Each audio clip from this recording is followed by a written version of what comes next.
gave the city council an update on the Warden Plaza project in downtown Fort Dodge. Brown talked about successes and pitfalls in the project, along with funding for the project through loan assistance programs and historical tax credits. Fort Dodge Mayor Matt Benrick says he's optimistic in the direction the project is going. We've really set up some good matrix moving forward, that we have some measurable items where we are working both with the developer, city staff, Snyder and Associates, as well as the rec group. And with those matrix, we'll really be able to report back some progress in a more timely manner. The three projects are the Warden Plaza with an estimated cost of $35 million, the Intermodal Hub at $11 million, and the Recreation Center at $37 million. KDG LLC of Columbia, Missouri is the developer of the project. Councilmember Terry Menke says progress needs to be made or the city needs to find a new developer. I'd like to see some progress. I don't think it's moving very fast. I think the current developer is not performing the way they should be.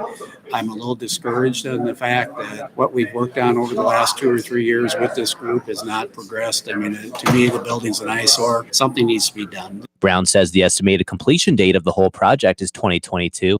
The third and final reading of a fireworks ordinance passed Fort Dodge City Council on Monday in a vote of 5-2. The ordinance requires all tents and anything else containing fireworks to be at least 100 feet from buildings in the city. Council members Terry Menke, Kim Allstott, Nevin Conrad, Dave Flattery, and Dean Hill voted yes. Council members Lydia Scher and Jeff Halter voted no.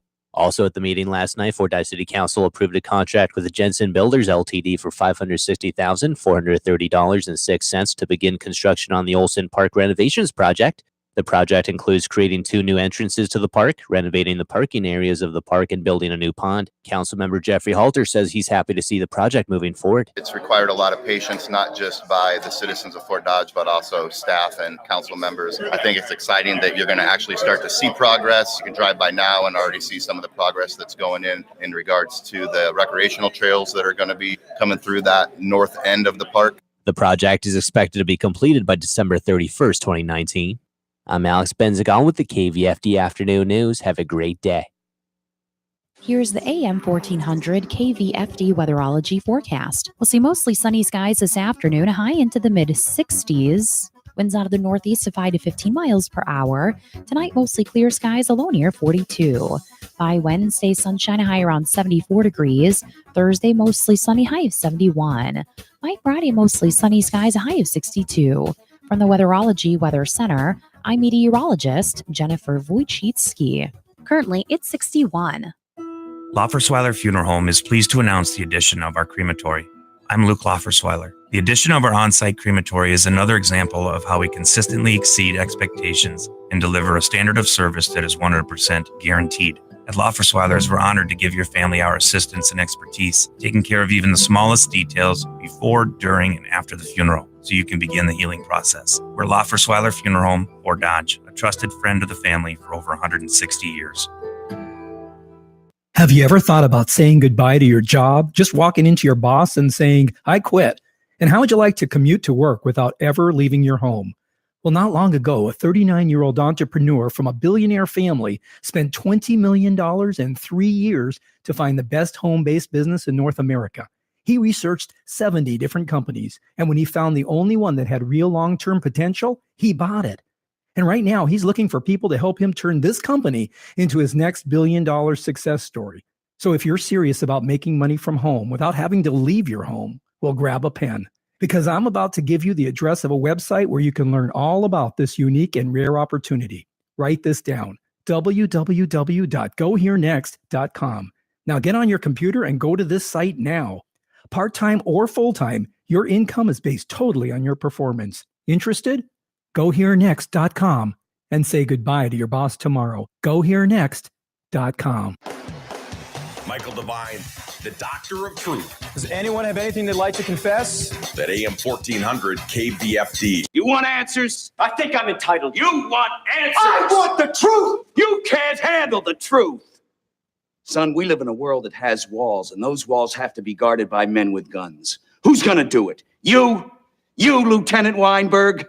I have a greater responsibility than you can possibly fathom. You weep for Santiago and you curse the Marines. You have that luxury. You have the luxury of not knowing what I know, that Santiago's death, while tragic, probably saved lives. Michael Devine, the mayor of Manville. It's a fancy title for a part-time job. Michael Devine at AM 1400 KVFD. Well, with us now, a man who has more responsibility than we can possibly imagine. That is City Manager David Ferrick, who's kind of laid back today. How are you, David? Fine, but you can't handle the truth. I cannot handle the truth. We just can't handle the truth. I love that line. Yeah, isn't that a great one? Oh, God, I should have just abbreviated that little piece and just left that. You can't handle the truth. Man, that was great. That was the best part of that whole movie. Oh, for sure. Other than that, it was Demi Moore strutting around in her little Navy uniform. Yeah, the movie was a little slow, but that part was. But that part, the really big cool. climatic scene, the ending where Tom Cruise, of all people, Peter Pan himself, takes down the badass colonel played by Jack Nicholson, and that was the key sentence there. Anyway, if you have a question or comment for the city manager, it's 515-955-1400, 515-955-1400. I do want to, we talked, of course, before we went on the air. I just want to get straight about city cleanup. Now that starts next week, correct? Well, it already started. We had started. Yeah, we had the northeast part of town was last week, so that was last Wednesday, and tomorrow is the southeast part of town. So, okay. So yeah, tomorrow is the area. I think it's east of 15th Street and then south of 2nd Avenue North. And people can find that information. Yeah, best place is to go to our Facebook page, and you can even click on your part of town, and I'll give you all the information. Yeah. Right. I think mine's, and I'm just a couple blocks north. I'm pretty sure mine is the first Wednesday in You're May. on the south side of the street, though, right? I'm on the south side of the think you're street, but I think my cleanup's going to be on the north side. Because I see some of my neighbors have already got it piled out there pretty good. That is the tough thing. People already have stuff out. They do, and they've had it out for a week already. Couches and chairs and everything else. But we haven't had a terrible windstorm. I think one year we had a pretty bad thunderstorm when all the stuff was out, and it was a big mess. Oh, is that right? Yeah. Oh, yeah. Yeah, which really, if people got little stuff that should blow around, just put that in your regular garbage can. You can put that any week for your pickup. You don't have to wait for our spring cleanup to put out just rubbish that'll fit inside the 95-gallon container. Sure. Roll that out, put it in there. We'd rather have it during any time of the year than have to pick up little pieces of stuff that are lying around. So I wonder what would happen if I was on the south side of 4th Avenue North. I was thinking that not tomorrow, but a week from tomorrow was my day. Yeah. As it was 4th Avenue North, but it says the north side, north of 4th Avenue North. We're actually splitting the street in half. Right, you're split. Yeah, it goes that way when we vote. If we didn't split that street in half, I would go over to where I used to go to the middle school, Phillips Middle School, but now I have to go to Erie School. Yeah. But anyway, it's not that big a deal. I don't have that much I want to throw away, to be honest with you. Some people obviously do. Yeah. Wow. The mayor and Keith Dinklaw, County Supervisor Dinklaw, are kind of upset about legislative plans to do a little tax restructuring. What would that mean for the city of Fort Dodge? Well, there's actually a bill that's on the House floor for debate, and another bill, a companion bill, even though they're not identical, that's on the Senate floor. So if both pass, they're going to have to do something in conference to actually, and then get one of the houses to actually approve the correct bill before or final bill before they send it to the governor. So that's going to take a lot of work, and I think this is the last week they want to be in here. Which supposed to be. Yeah. How about that for transparency? Let's let's wait till the nth hour and try to approve something as sweeping as property tax reform, and who's going to be able to pay attention to the things that are happening this fast with just a couple days left? Well, that's what annoyed Mayor Bemrick so much, because the city and county budgets city and county especially, are very transparent. They have to post the budget before they ever vote on it. Yeah. At the State House, it's just the other way around. They vote on it, get it done, get the governor's signature, then they tell us what it is. Yeah.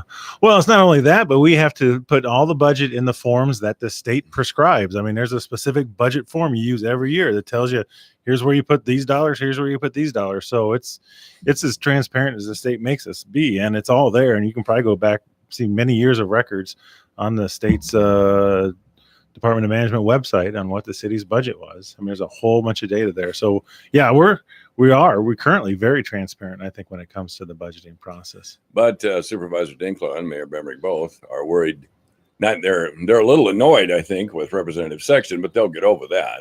They are concerned about the content of these two bills, and what does it look like as far as if these bills, which have to be similar, if some hybrid version of these are passed, how would it affect us here in Fort Dodge and Webster County? Well, it was interesting. I sent an email to Ann Meyer, and actually Mayor Bemrick and I met with Ann Meyer and Should tell her to vote the right way on judges, or no, I don't get into that. But anyways, this was, since it was more of a discussion on nuts and bolts, I went and talked to them about what this bill does. And at first, I do applaud the effort that's being made in the State House on the bill, because I think they're heading in the right direction as far as the concept of what they're trying to accomplish. And I think there's one change that they made would really make this thing a lot better for the way we do business. And that is, currently they're requiring that the same general fund be capped at 2%, or if it goes over 2%, you have to have you're subject to a reverse referendum. That means you get a petition. A bunch of people sign a petition. You have to have a referendum to go over 2%.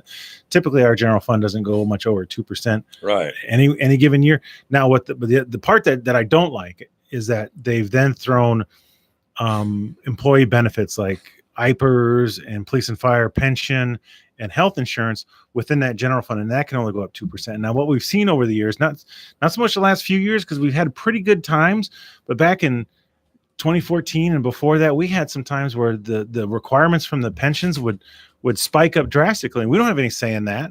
I mean, we have to pay a percentage of payroll. So the only way we can adjust that you don't have any say in how the pensions and what is the percentage of our required contribution to pensions. Really? The city, no, because we're part of the municipal fire and police pension for police officers and firefighters, and then we're part of IPERS as far as our non-public safety employees. So those entities, they balance off what they've earned, what the accountants say they need to have in the bank, and what their investments have done, and decide what the cities need to contribute every year. And it's a percentage of payroll. So when they tell us, hey, you got to go up and pay 20% more, so I mean, when I got here, I think we were paying in the municipal fire and police like somewhere in the 15 to 18, and in the worst of it, like I think 2014, we were paying up to 30% payroll because the investments had done so poorly, and they needed the money to keep the pension fund solvent, which I guess is fine. But when you then tell us that, hey, you don't have the ability to raise the money to pay for that, that's bad. That's hard, a problem, because that really, you leave the cities with only one way to control that, and that's your head count, how many employees you have. So if your police and fire pensions go through the roof, how do you reduce that? You got to cut police and fire staff. Right. Yeah, because you can't renegotiate your pension. You got a long-term contract usually, and we are a member of that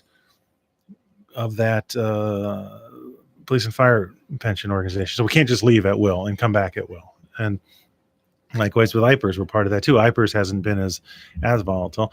And then the same part of it is the health insurance. Health insurance, can go up and down and spike. And as a public employer with contracts, we can't make arbitrary immediate decisions on changing the benefit levels to reduce costs, because we have under our contracts a certain benefit level within our insurance. So again, what I told Rep Meyer is that because of you've tied the pensions and the health insurance into that cap, I can't support it, but I think it's going in the right direction. Now, the Senate bill I think is worse. And what the Senate bill? Why is the Senate bill tried to make one step in a direction, listening to it, and they said, okay, we're going to exempt police and fire, or we're going to exempt pensions from that general fund cap, but they're still throwing the health insurance in there, and they made it a 2% cap, which is like the House version, but then there's a hard cap of only 3%, so that you can only go up another percent, and that would be subject to reverse referendum. So the most you could ever increase that would be 3%. And what you're stuck with the whims of health insurance, which can be hard to control, and you can talk to a whole bunch of other agencies. Health insurance costs tend to increase, and they tend to increase always more than 3%. Yeah. So I mean, we've been lucky as a city over the last couple of years that we've been self-insured and been able to keep our costs relatively flat. But it'd be really hard to be self-insured, not have the flexibility absorb cost increases when we get them, and then be able to reduce our budgets when we have easier times. So Sure, yeah. So I think both bills are scary to municipalities in that you're creating an environment where there isn't going to be a way to pay for the essential employees to do the job. I mean, really, I mean, what is our what do we hire? What's our biggest payroll items is police and firefighters. So Of course, yeah. that's where that's where we're going to be in the biggest trouble of trying to maintain those levels of staffing if either of these bills are put in place. You know, I asked Senator Cranbrink last week, I'm sure, what was driving this. He was here. He was the only one here, and Mike weren't here, but I don't believe I got a real straight answer on that. There's always some group somewhere that is pushing this, maybe the Iowa Taxpayers Association or something. And I have no idea if they're, I shouldn't even said their name. Because somebody somewhere else said, well, Devine said this. Well, no, I didn't. But there's some group somewhere that's pushing the Republican Party in this direction. And I wonder what the reason is if the end result is putting pressure on cities to actually choose between more fire and police, or what else is there the alternative? I mean, if you can't raise money to pay for pensions and police and fire, you have to get rid of fire people and police officers. Yeah. So that's it. So I don't get why the state, or why the Republican Party in this case, is doing this. They have an overriding belief in lowering taxes. They believe that's why they were on Earth. So maybe it's just ideological. I don't know. Well, no, really, Robert Novak, the great conservative columnist, I didn't agree with him, but he was very blunt, direct, and he was a great writer. He said the reason the Republican Party is on Earth is to lower taxes. They have no other purpose. And I really believe he was right. Well, yeah, and I you said that they were going in the right direction when you started your explanation. Well, I think what does that mean? I think the intent of the House bill creates some flexibility for cities that doesn't exist right now. Because currently, right now, for our general fund, we can only tax at a rate of $8.10, and that's been established by the state government for I don't know how long. And that in of itself is kind of draconian. That says, okay, Fort Dodge, for general fund, which is police payroll, fire payroll, some parks and rec that's not funded by the services, other administrative things, you're only allowed to tax at a rate of $8.10. Well, when you're a city like ours that doesn't grow very fast, that $8.10 does create a stranglehold because costs go up. Costs go up about the cost of living goes up about 3% a year. So our costs go up about 3% a year. And if you're not growing at over 3% a year, that $8.10 becomes strangling. So the thought that they were going to give cities some flexibility that says, okay, you're going to allow, you can put you can go up 2%. And this, again, it's not 2% of your 8-10 cent levy rate. It's 2% of your overall extension or your extension, your levy. Then we'll have this exception for new property. So when new houses get built or industries get built, that goes on top of that. So we'll go up 2% plus that. But if you have to go up, you can go up. But if you go up more than 2%, you're subject to a reverse referendum. So that is, if a city council does something where they go up extraordinarily large, they better have a good reason for it, or they're going to reverse referendum. So how that works is if you get a petition. All right. Reverse referendum means that if there's enough people that sign a petition, then you have to put it on a ballot, like a referendum, like like something like the pool or anything like that. So and that's common in Iowa code. There's several things that cities do that can trigger a reverse referendum if there's a petition. Okay. Years ago, my first ever meeting at the city council, the city council received a petition on the band shell that says if you're going to borrow more than, because initially the band shell was going to be like $1.5 million project or something like that, and then there was a petition that said no, we're not going to let you do that. So they had to reduce the cost of the project and not take it to a referendum. So again, then it becomes local authorities making the decision. So for that, that's not bad. But the way it's fully constructed, it is dangerous to cities, I think. So in your conferences with Senator Cranbrink, Representative Meyer, and I suppose Representative Scrappy. No, I don't know. Well, is that Sexton? That's Sexton. Yeah, he really doesn't represent Fort Dodge. No, I don't communicate. I haven't communicated with Sexton because he doesn't represent the city of Fort Dodge. No, he doesn't. Because remember, Mike, I'm only responsible for the 15 square miles. I understand. I understand. So I did. I had conferences with Ann. I did not meet with Crime Brink, but I did send him an email on my position on that bill. During the city council meeting last night, and our guest here at AM 1400 KVFD, the voice for Dodge, the city manager David Frick, we bought a couple of houses. The city bought some houses. Yes. Why did we do that? These are houses that are not in a great shape. They're the ones over, they're a couple blocks west of here on 8th Street. Right. They are, we have it in our mind a vision that we want to start redeveloping the area north of the town, of the downtown. Great. I got a few houses just north of me that you can slide a bulldozer right in there, buddy. Well, so the idea is, and these are ones where individuals had contacted the city prior and said that, hey, if you are interested in buying my property, I'd be interested in selling it to you. These are ones that they've kind of outlived their functional lives. And so some of these guys are renters, I know, and they've drained it all for all it's worth. So we're going to get them and ultimately knock them down and then try to assemble some land for hopefully a really cool, residential development. AM 1400 KVFD, good afternoon. You're on the air with the city manager. Hi, sorry for the scratchy voice. Question, I guess, is there any way to keep the costs in check? All I hear from everybody, it's going to go up 3%. It's going to go up 5%. This is going to go up 3%. We're looking at more increase because we got to do the reverse osmosis water thing. I'm already struggling to beat the band now. How do I continue my life if I have to continue these kind of cost increase that the city, county, and state continue to shovel onto me? Get a job. I don't know. Maybe you already have a job. I don't know. For the record, that was Mike. Yeah, that was me. I'm messing with you, buddy. That. I'm already working and self-employed both, so I work 2 jobs. All right. Go ahead, David. Well, it's the general answer is things go up. People expect, wage increases. There's a cost of living. So, there's that whole just societal inflationary thing, and cities aren't immune to that. So if we're going to try to provide the same level of service, we have to increase costs. Now we've done a lot of things as far as operationally within the city to reduce staff, and we cut our staff before we took over ambulance. We had cut our staff by almost 10% of staffing to kind of keep costs in check. And I think I did help out a good bit, but there are other projects. The water is one of that's a big change in the quality of the water, and I know that that's going to be an increase of the water bill. Hopefully that most people will see an offsetting decrease in other costs associated with drinking water, whether that's long-term life for their water appliances or less salt they need to buy and put in their softeners and things like that.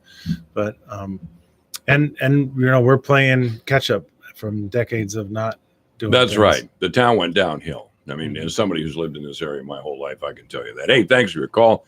AM 1400 KVFD, the voice for Dodge. Yeah, we're going to have to go to the news here pretty quick.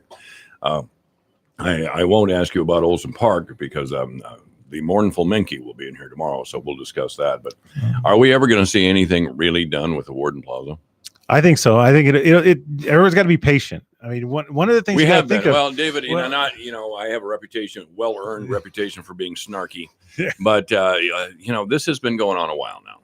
Well, and it takes a while. And I could tell you that other cities, when they've dealt with projects like this, have taken quite a long time. I know we lost a year even in the Phillips Middle School project because that going through the whole process of trying to get the different grants and the different tax credits to make it work. I mean, literally, we have a $30 million project. I'm just talking to Warren. I'm not talking to Hub and then the rec center. We have a $30 million project that in this economy, in this market, can't happen by the private sectors. There's just no way to make it happen. There's just no way to get the return on investment. We can't charge enough rent to make it work. If we were sitting in downtown Chicago with that building vacant like this, then I would say, yeah, we got a problem. Somebody's not doing the right thing. But we're in Fort Dodge.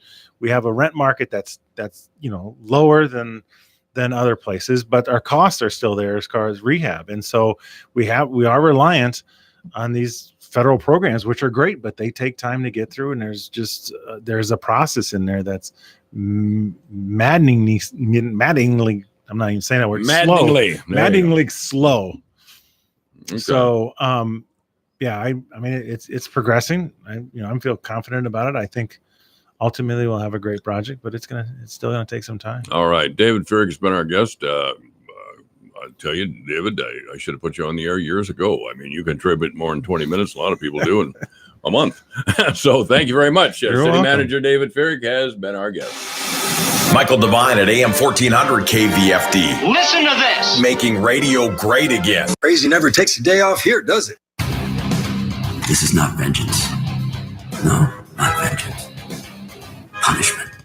And now, Mayor Matt Bemrick, the Punisher. Mayor Matt Bemrick, the Punisher. It's 2:32. The news is next at AM 1400 KVFD. The voice for Dodge. Diabetes, high blood pressure, anxiety meds, everyone's on them. If you're a 50-year-old male, maybe a bit porky, and you may even have type 2 diabetes, $1 million of term insurance may only cost you about $200 a month. Call Term Provider. Speak with Big Lou at 800-444-9336. Big Lou will find a term life policy for you even if you have type 2 diabetes, are overweight, or have high blood pressure. Term Provider has helped thousands of people like you who think they can't afford term life insurance. To buy $1 million of affordable term life for you, all you need to do is call Big Lou at 800-444-9336. Lou will make sure the scales are tipped in your favor. Call 800-444-9336. Big Lou will answer your call and work to fit you into a term life policy that you can afford. Remember, Big Lou's like you. He's on meds too. Call 800-444-9336. 800-444-9336. Customer assistance, aisle 83. It's like lost. Anybody? Hello? Big box stores annoying you big time? Get real help at Steel Dealer Days. Right now, save $20 on the tough and dependable MS-170 chainsaw with grass trimmers starting at $129.95. Save on legendary Steel power equipment now during Dealer Days. Visit SteelDealers.com. All prices MSRP. Offer valid through 6/30/2019 at participating dealers while supplies last. Not available in all markets. See dealer for details. Your news, your town, your station. KVFD News when it breaks. Good afternoon. I'm Alex Benzagal with the KVFD Afternoon News. It was announced on Tuesday that Molly Nelson has resigned as the Fort Dodge Community Schools Foundation Director. Nelson has served as the first paid director of the foundation since October 2017. The FDCS Foundation wrote in a press release that Nelson will pursue an opportunity in marketing and communications for a retirement planning company. A replacement for Nelson has not been announced. The Iowa Department of Natural Resources says about 50 gallons of diesel fuel spilled Monday afternoon, reaching the South Fork of the Iowa River in Iowa Falls. The fuel spilled while an Advantage FS truck was filling a farm diesel tank about 5 miles south of Iowa Falls. The diesel fuel flowed about 50 feet into the river after an automatic shutoff valve failed. The fuel had traveled about 3 miles downstream late Monday afternoon. An environmental cleanup contractor was sent to the scene. Advantage FS is working with a contractor to place booms and contain the spill before it reaches U.S. Highway 65. The DNR will continue to monitor cleanup activities and consider appropriate enforcement action. A pair of Sac City men are in custody and are accused of burglarizing a Sac City home and stealing a handgun. 22-year-old Ethan Sorensen and 18-year-old Kylan Kruckenberg face charges of second-degree burglary, a Class C felony, and third-degree theft, an aggravated misdemeanor charge. The charges stem from a burglary incident on January 8th at a home in Sac City in which Sac City police report a Springfield Armory handgun was stolen. The two men are being held in the Sac County Jail on $22,000 bonds. At last night's Fort Dodge City Council meeting, Matt Brown of Formation Group gave the City Council an update on the Warden Plaza project in downtown Fort Dodge. Brown talked about successes and pitfalls in the project, along with funding for the project through loan assistance programs and historical tax credits. Fort Dodge Mayor Matt Bemrick says he's optimistic in the direction the project is going. We've really set up some good matrix moving forward, that we have some measurable items where we're working both with the developer, city staff, Snyder and Associates, as well as the rec group. And with those matrix, we'll really be able to report back some progress in a more timely manner. The three projects are the Warden Plaza with an estimated cost of $35 million, the Intermodal Hub at $11 million, and the Recreation Center at $37 million. KDG LLC of Columbia, Missouri is the developer of the project. Councilmember Terry Menke says progress needs to be made or the city needs to find a new developer. I'd like to see some progress. I don't think it's moving very fast. I think the current developer is not performing the way they should be.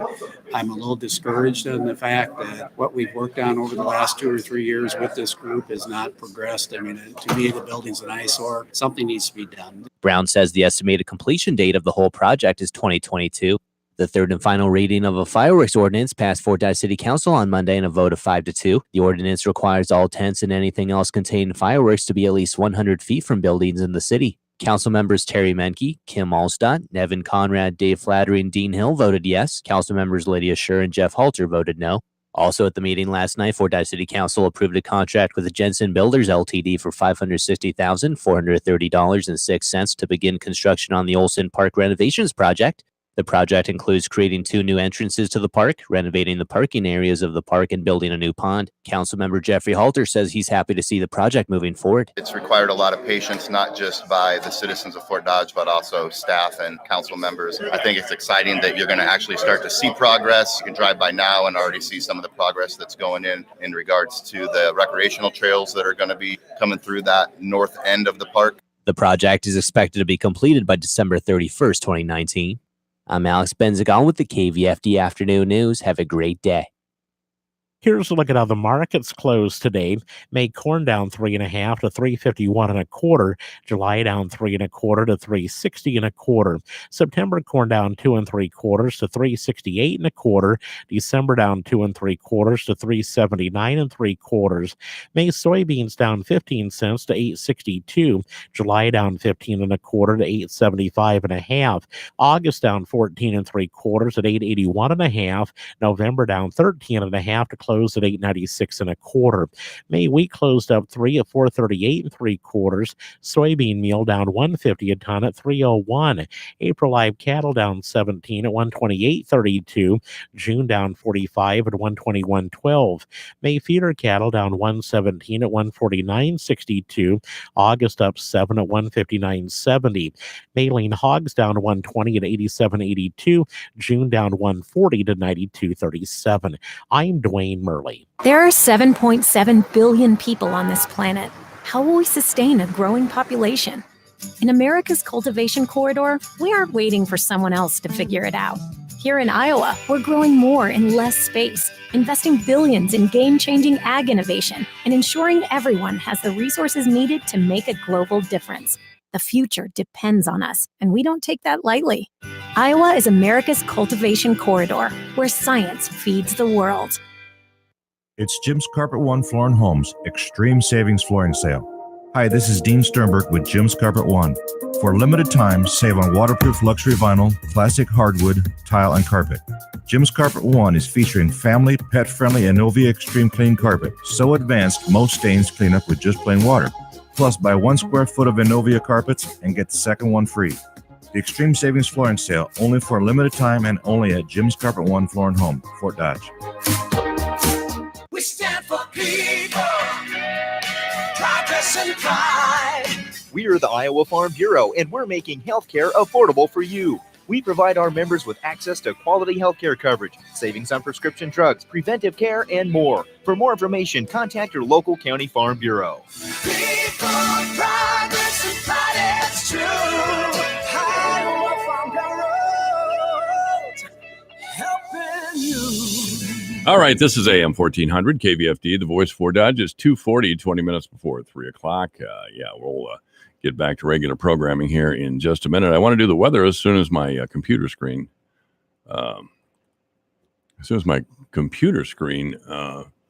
cooperates with me, I guess is what I'm trying to say. It's 65 degrees right now, though in the studio it's 95. Sunny today with a high of 66, overnight clear with a low of 42. On Wednesday, tomorrow, sunny with a high of 74. Thursday, sunny with a high of 71. Friday, mostly sunny with a high of 62. Saturday, slight chance of rain, otherwise mostly cloudy with a high of 57. Much cooler day on Saturday.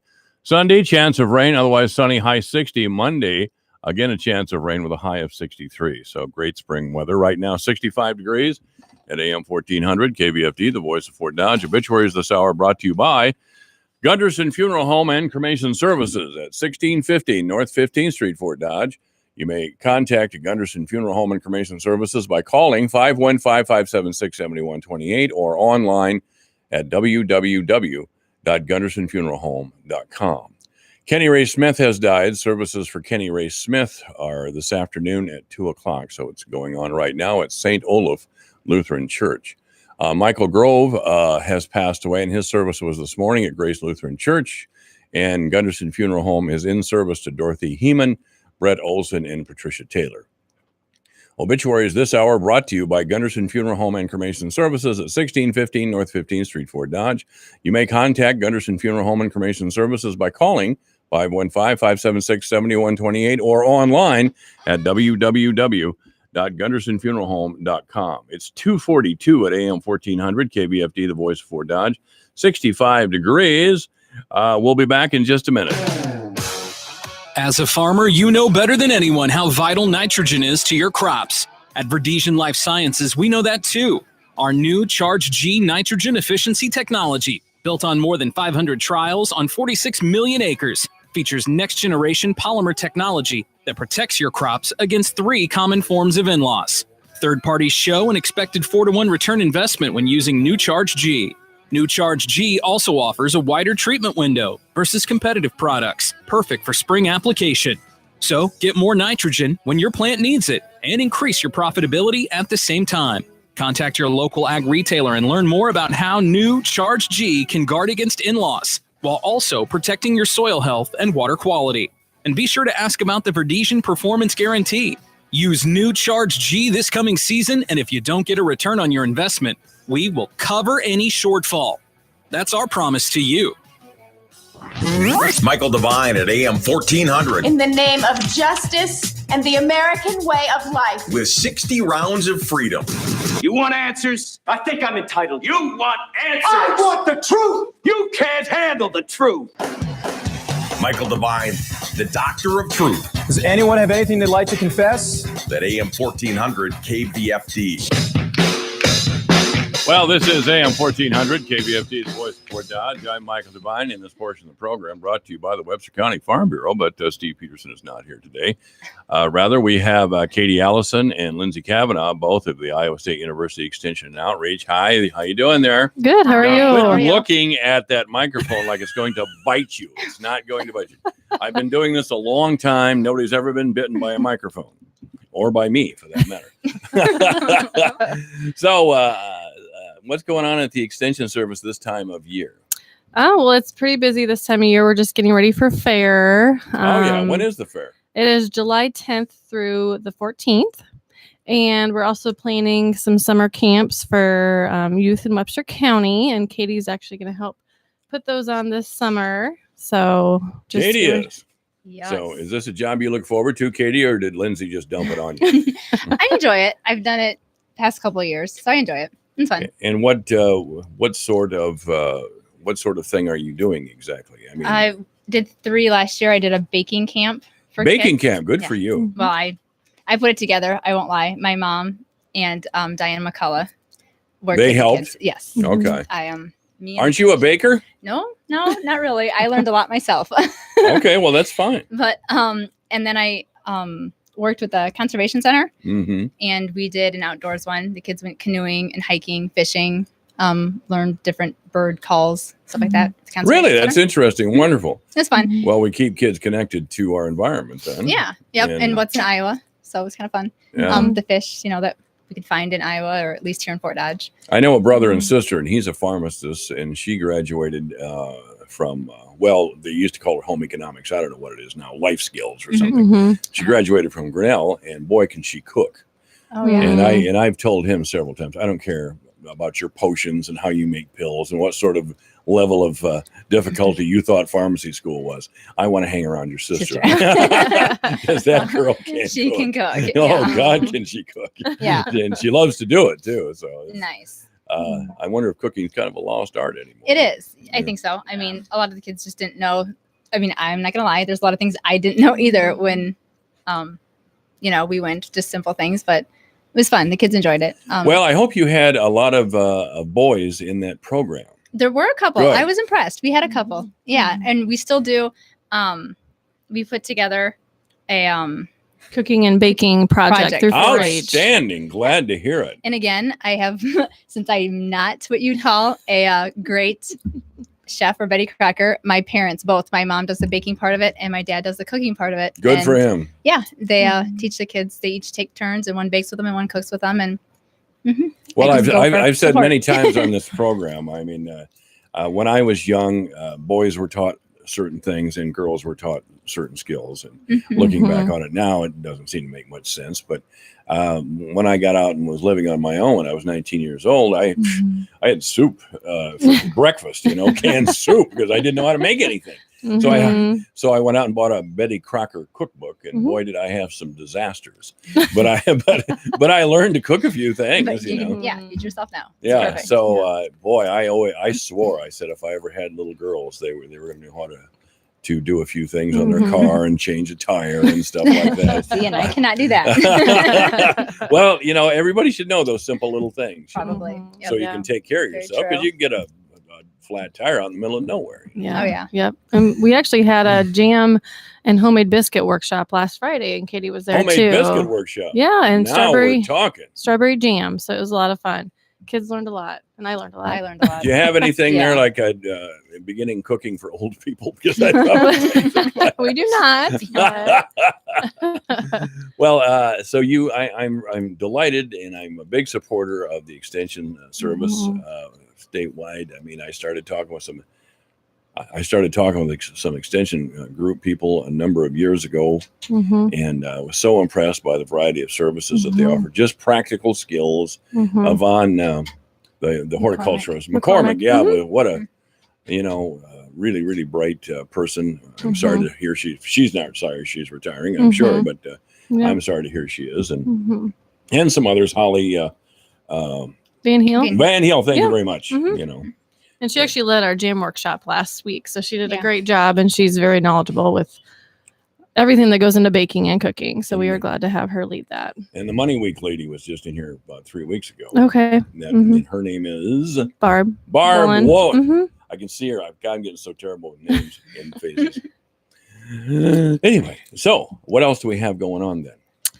Well, next week we have Environmental Ag Days, which I think we're on the 23rd or 24th year of that. That's where fifth graders from Webster County, Wright County, Humboldt County, Hardin County, and Hamilton County all meet in Wright County, and we have different guest speakers and just learn everything about agriculture and the environment. So that's a big, busy week for us next week, but it's a lot of fun for the kids to attend.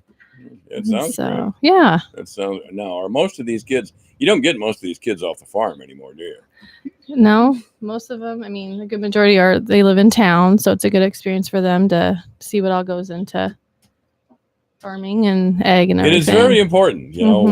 We Steve Peterson and others, Steve Peterson with the Farm Bureau, Greg Hoare with Pork Producers, and some others got on the show here, and I urged them to be on the show because I found out that a good portion of young people in Iowa, by young people I mean under 35, didn't know anything about farming, nothing at all, and that surprised me and kind of shocked me. I mean, we're surrounded by farming and food production, and young people don't know these things, and I was a little surprised.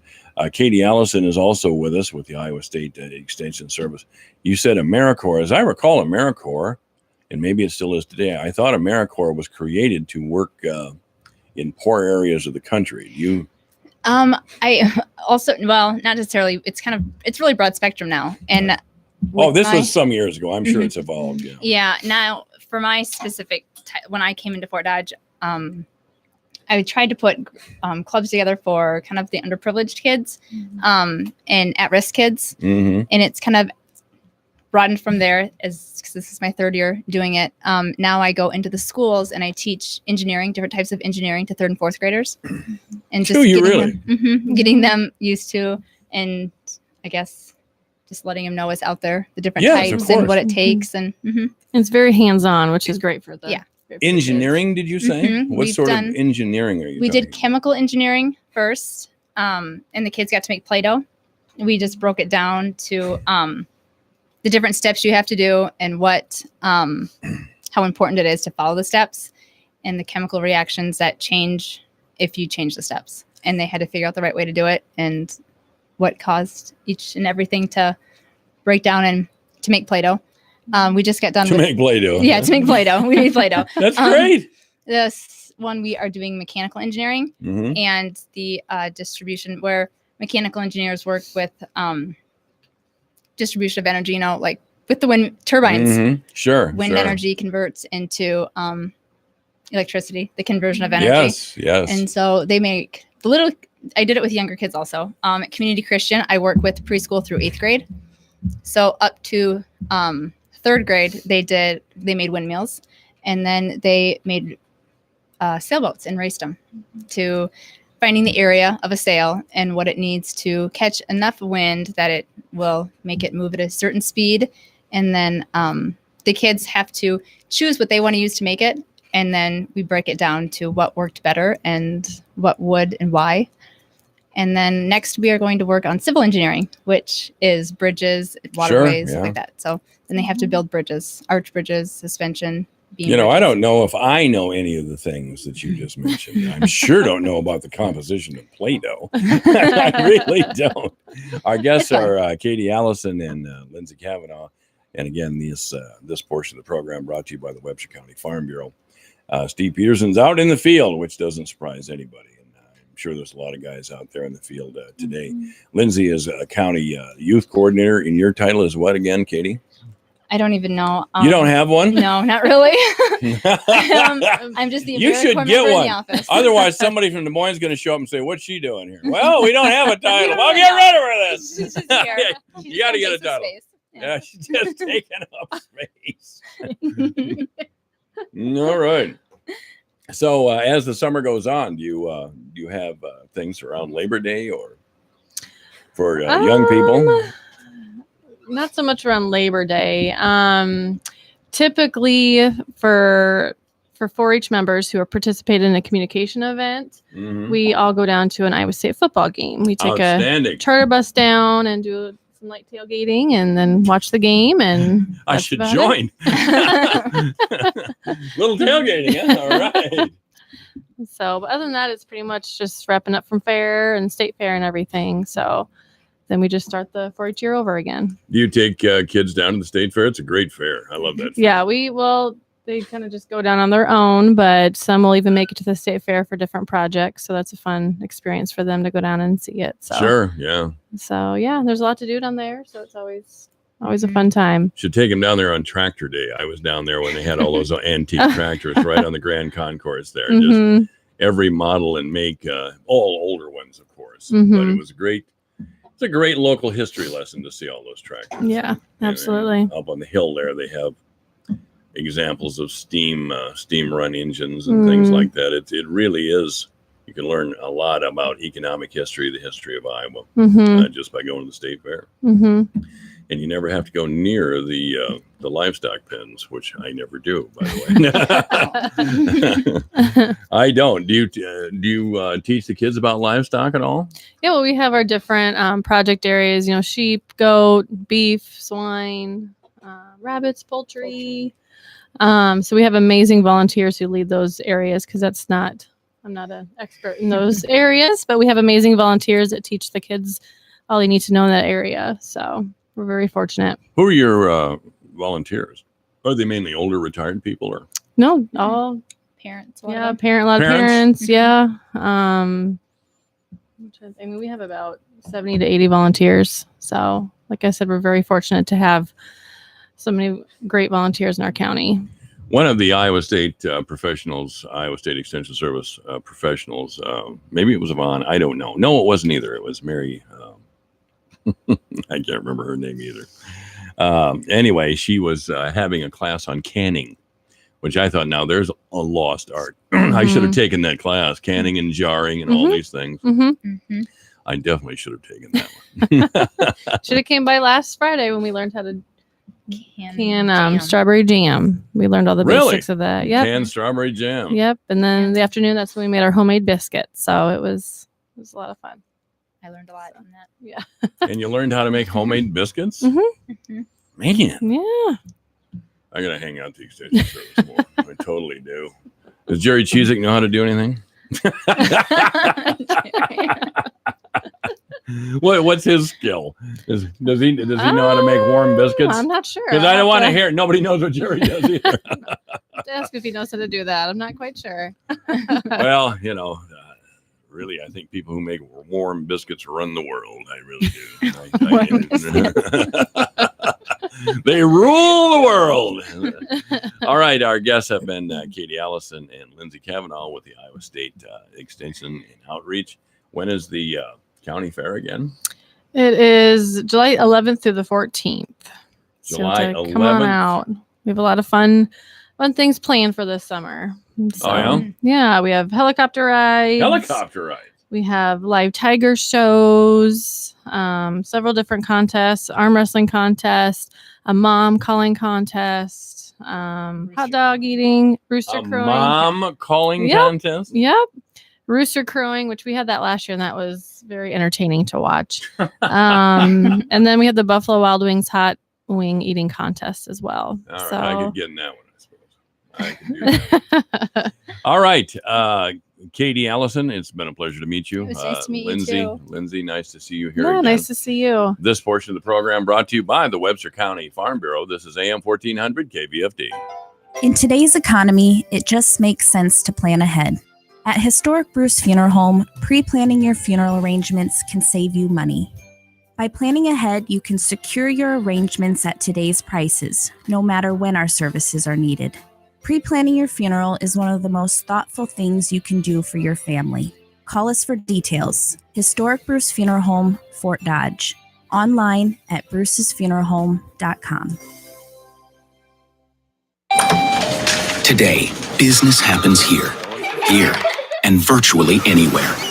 Because today, innovative companies are reinventing the way business happens, and they need people who can keep up. With the expertise and technology to get packages to over 150 million delivery points. So, who can help you deliver the future of commerce? The United States Postal Service. See why we deliver more e-commerce packages to homes than anyone at USPS.com/future. With the stock market at all-time highs, cash in your profits now and invest in an asset that can potentially pay for up to 20 or more years.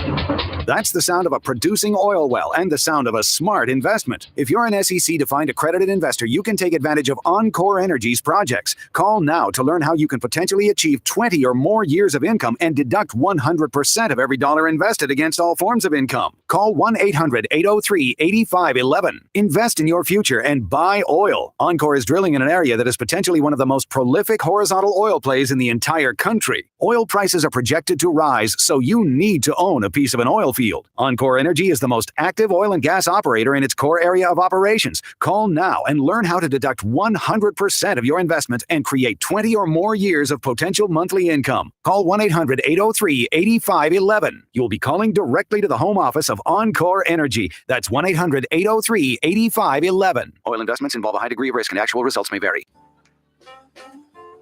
You are listening to AM 1400 KVFD, the voice of Fort Dodge. I'm Michael Devine. Thank you for listening. What a beautiful day it is, I'll tell you. Thanks to David Fear, Kate Allison, and Lindsay Kavanaugh. More coming up. KVFD, Fort Dodge, Iowa, 3 o'clock.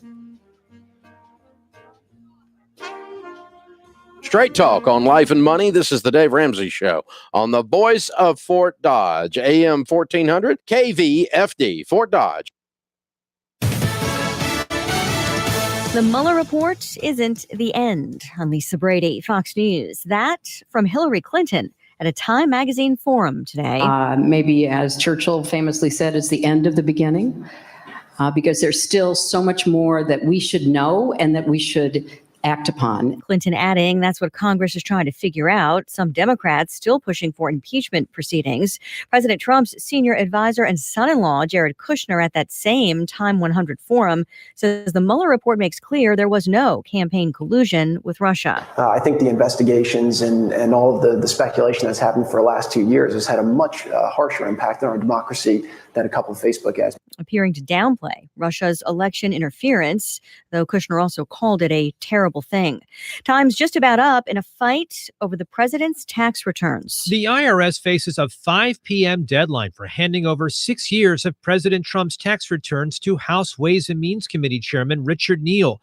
Federal law gives Neal the power to look at anyone's taxes. Democrats say they're confident of succeeding in any legal fight over the president's tax returns.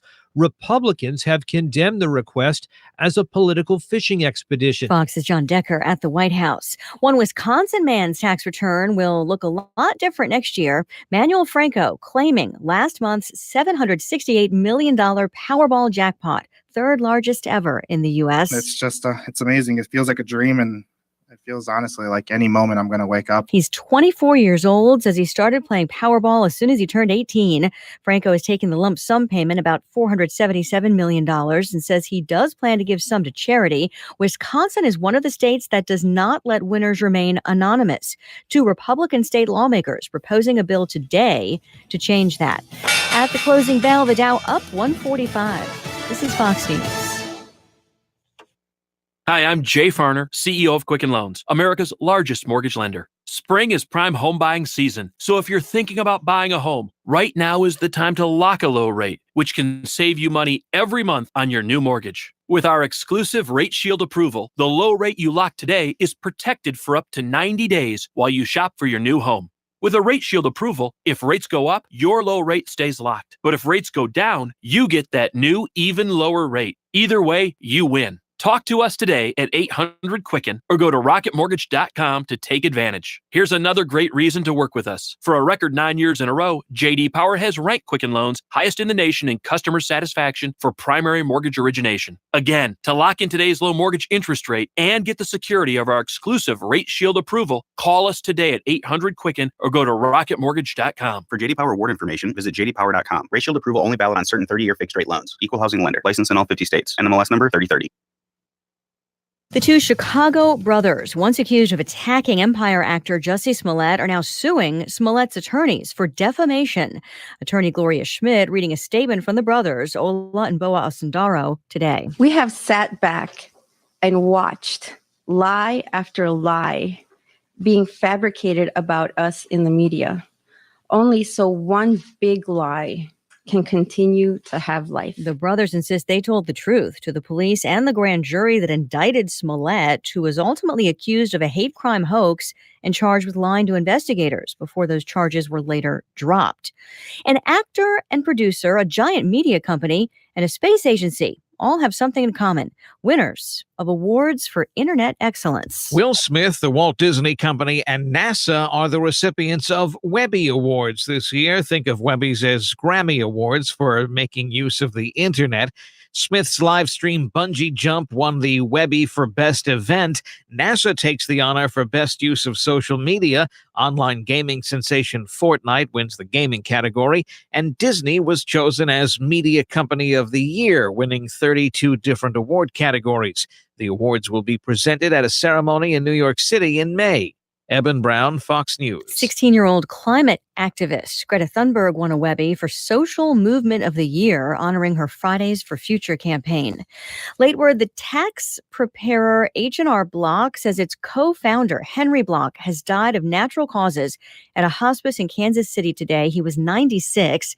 Block founded the company with his brother in 1955 after the IRS stopped providing free income tax returns service. Recapping the rally on Wall Street, the Dow up 145 and new record highs for both the S&P and the NASDAQ. I'm Lisa Brady. This is Fox News. Your news, your town, your station. KVFD News when it breaks. Good afternoon. I'm Alex Benzagon with the KVFD Afternoon News. It was announced on Tuesday that Molly Nelson has resigned as the Fort Dodge Community Schools Foundation Director. Nelson has served as the first paid director of the foundation since October 2017. The FDCS Foundation wrote in a press release that Nelson will pursue an opportunity in marketing and communications for a retirement planning company. A replacement for Nelson has not been announced.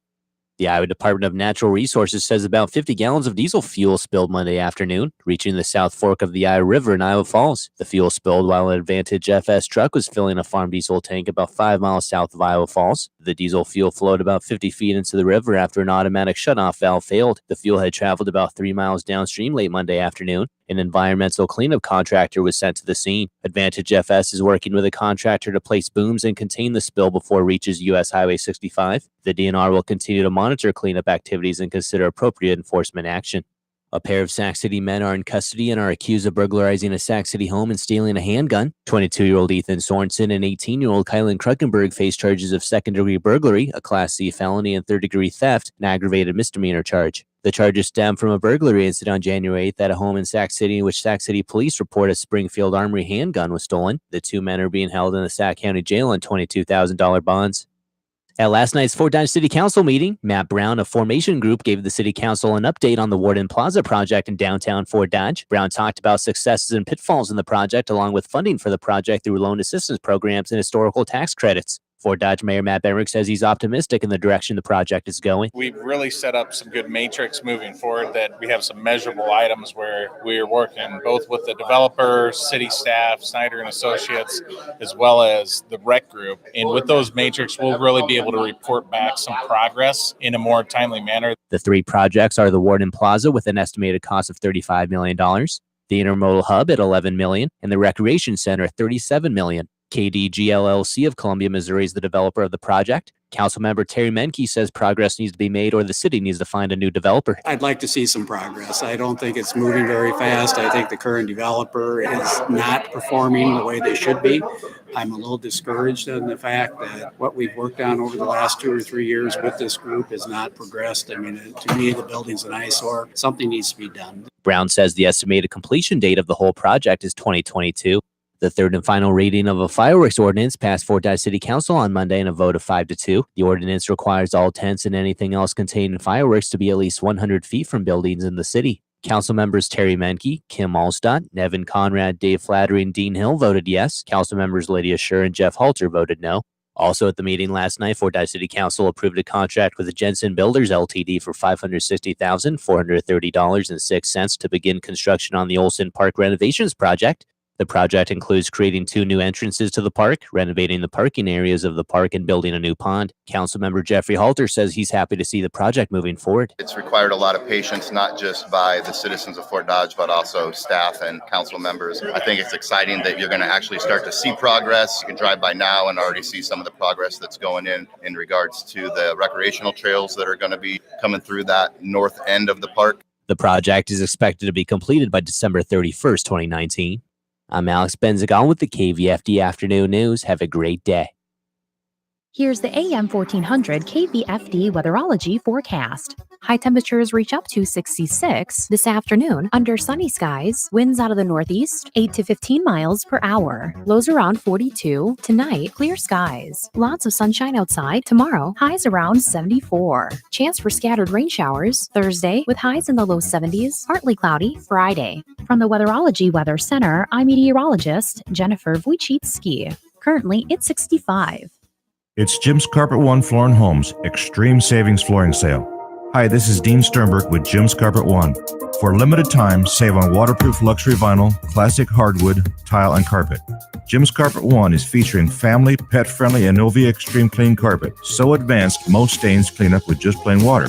Plus, buy 1 square foot of Innovia carpets and get the second one free. The Extreme Savings Flooring Sale, only for a limited time and only at Jim's Carpet One Floor and Home, Fort Dodge. We stand for people, progress and pride. We're the Iowa Farm Bureau, and we support farm families. We're a voice on local, state, and national issues. We're also committed to making rural Iowa a better place to live and keeping Iowa farm families on the farm. People, progress and pride, it's true. Iowa Farm Bureau, helping you. I'm Jamie Brundage, owner of Historic Bruce Funeral Home. We're a full-service funeral home with an off-site crematory. At Bruce's, we specialize in pre-arrangements and family support before, during, and after the service. We also offer beautiful memorial items to help you remember your loved one forever. Bruce Funeral Home is proud to be by your side every step of the way throughout the funeral process. Historic Bruce Funeral Home, Fort Dodge. Michael Devine at AM 1400. In the name of justice and the American way of life. With 60 rounds of freedom. You want answers? I think I'm entitled. You want answers? I want the truth. You can't handle the truth. Michael Devine, the Doctor of Truth. Does anyone have anything they'd like to confess? At AM 1400 KVFD. All right. Beautiful day. Downtown Fort Dodge. 311 AM 1400 KVFD.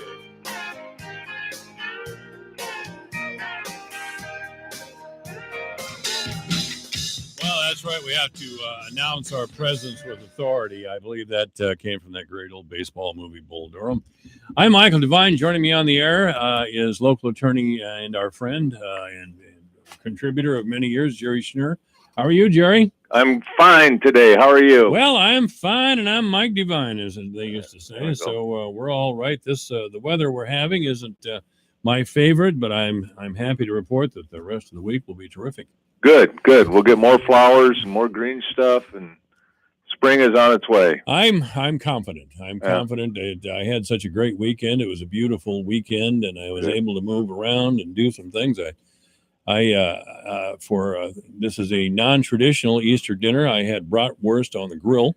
Wow, that is. But I wanted to do something on the grill. I just couldn't wait, and I got a new grill, so I broke it out and had bratwurst on the grill. So it was a perfect day for it. It absolutely was. I hope you had a great Easter as well. We did. We had a great Easter. I've got ham coming out of my ears, and and it was really good ham. So and plenty of leftovers. You know, when I was young and newly married, I read something that the definition of eternity is two people and a ham. There you go, man. It'll last forever. It'll last forever. Yeah.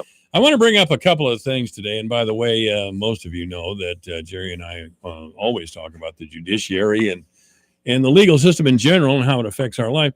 There's a couple of things I want to talk with you about. One, we'll talk about a little bit later. We talked about it several times, is what the big deal is over this judicial selection thing. I don't see it personally, but maybe you can remind me again why the change is being proposed are such a big deal, because I just don't see it. But most importantly, or maybe not most importantly, to start with, I should say, there has been a court challenge to the ag-gag rule. You know what I'm talking about, the ag-gag rule? Yeah, I think so. Yeah, well, the legislature passed a law forbidding anyone from concealing their identity or their true identity when applying for a job at a hog confinement area. They also forbid any videos taken inside a hog confinement or animal confinement. I assume they included poultry, but I don't know about that. Anyway, they were trying to stop activists, mainly from the West Coast, but here in Iowa as well with Iowa CCI, from taking what they consider, the legislators and the pork producers consider unfair representations of how they treat their livestock and how their business is run. They believe, and I kind of agree with them, that a lot of these people are vegans, radical vegans who do not like the idea of people consuming meat at all, that all animals are a living thing, and et cetera, et cetera. I don't want to get too far into that, because the real thing here is that the ACLU sued to get the law overturned, saying it was that free speech was being suppressed. Now, the courts agreed. So now the ACLU is coming back to try to file again, because the state legislature and Governor Reynolds aren't giving up on this. They're saying we need some sort of protection for our animal confinement people. Now, the ACL's legal fees have been paid by the taxpayers of the state of Iowa. The appeal, which is going on now, and the fight for the new ag-gag rule that the ACLU is engaged in, is also, those fees, attorney fees, are also being paid for by the taxpayers of the state of Iowa. Why are we paying for this? Why are we paying for the ACLU and other groups who find lawyers to take their case to the courts? Why do we have to pay for that? Right. That's a good question, because the taxpayers are not paying at the outset the attorney's fees for the ACLU.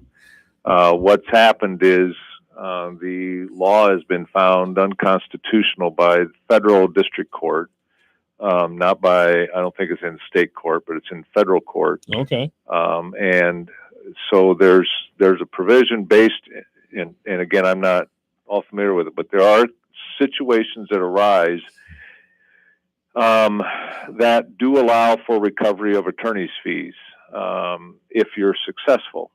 And so the court says, well, they were successful. The ACLU was successful in challenging this ag-gag law. It's been found to be unconstitutional.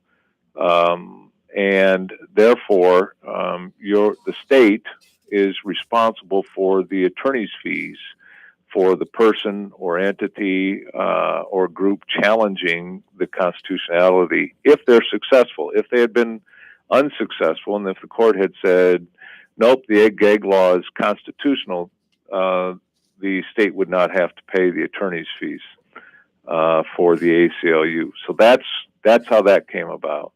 Then the district court, as I understand it, and this is just from a few small news blurbs, as I understand it, the court found that it's unconstitutional, but it did not, it stayed the enforcement of that ruling. So I think, as I understand it, the ag-gag law is still in place while it's on appeal, but it has been found unconstitutional. Well, the legislature, and I have no sympathy, first of all, for those represented by the ACLU. But I will say, as a conservative guy, that the legislature went too far in attempting to protect the business interests of pork producers and animal and livestock producers in our state. They just went overboard. I think they just dislike these people so much they couldn't wait to write some sort of legislation to push back on what they were doing.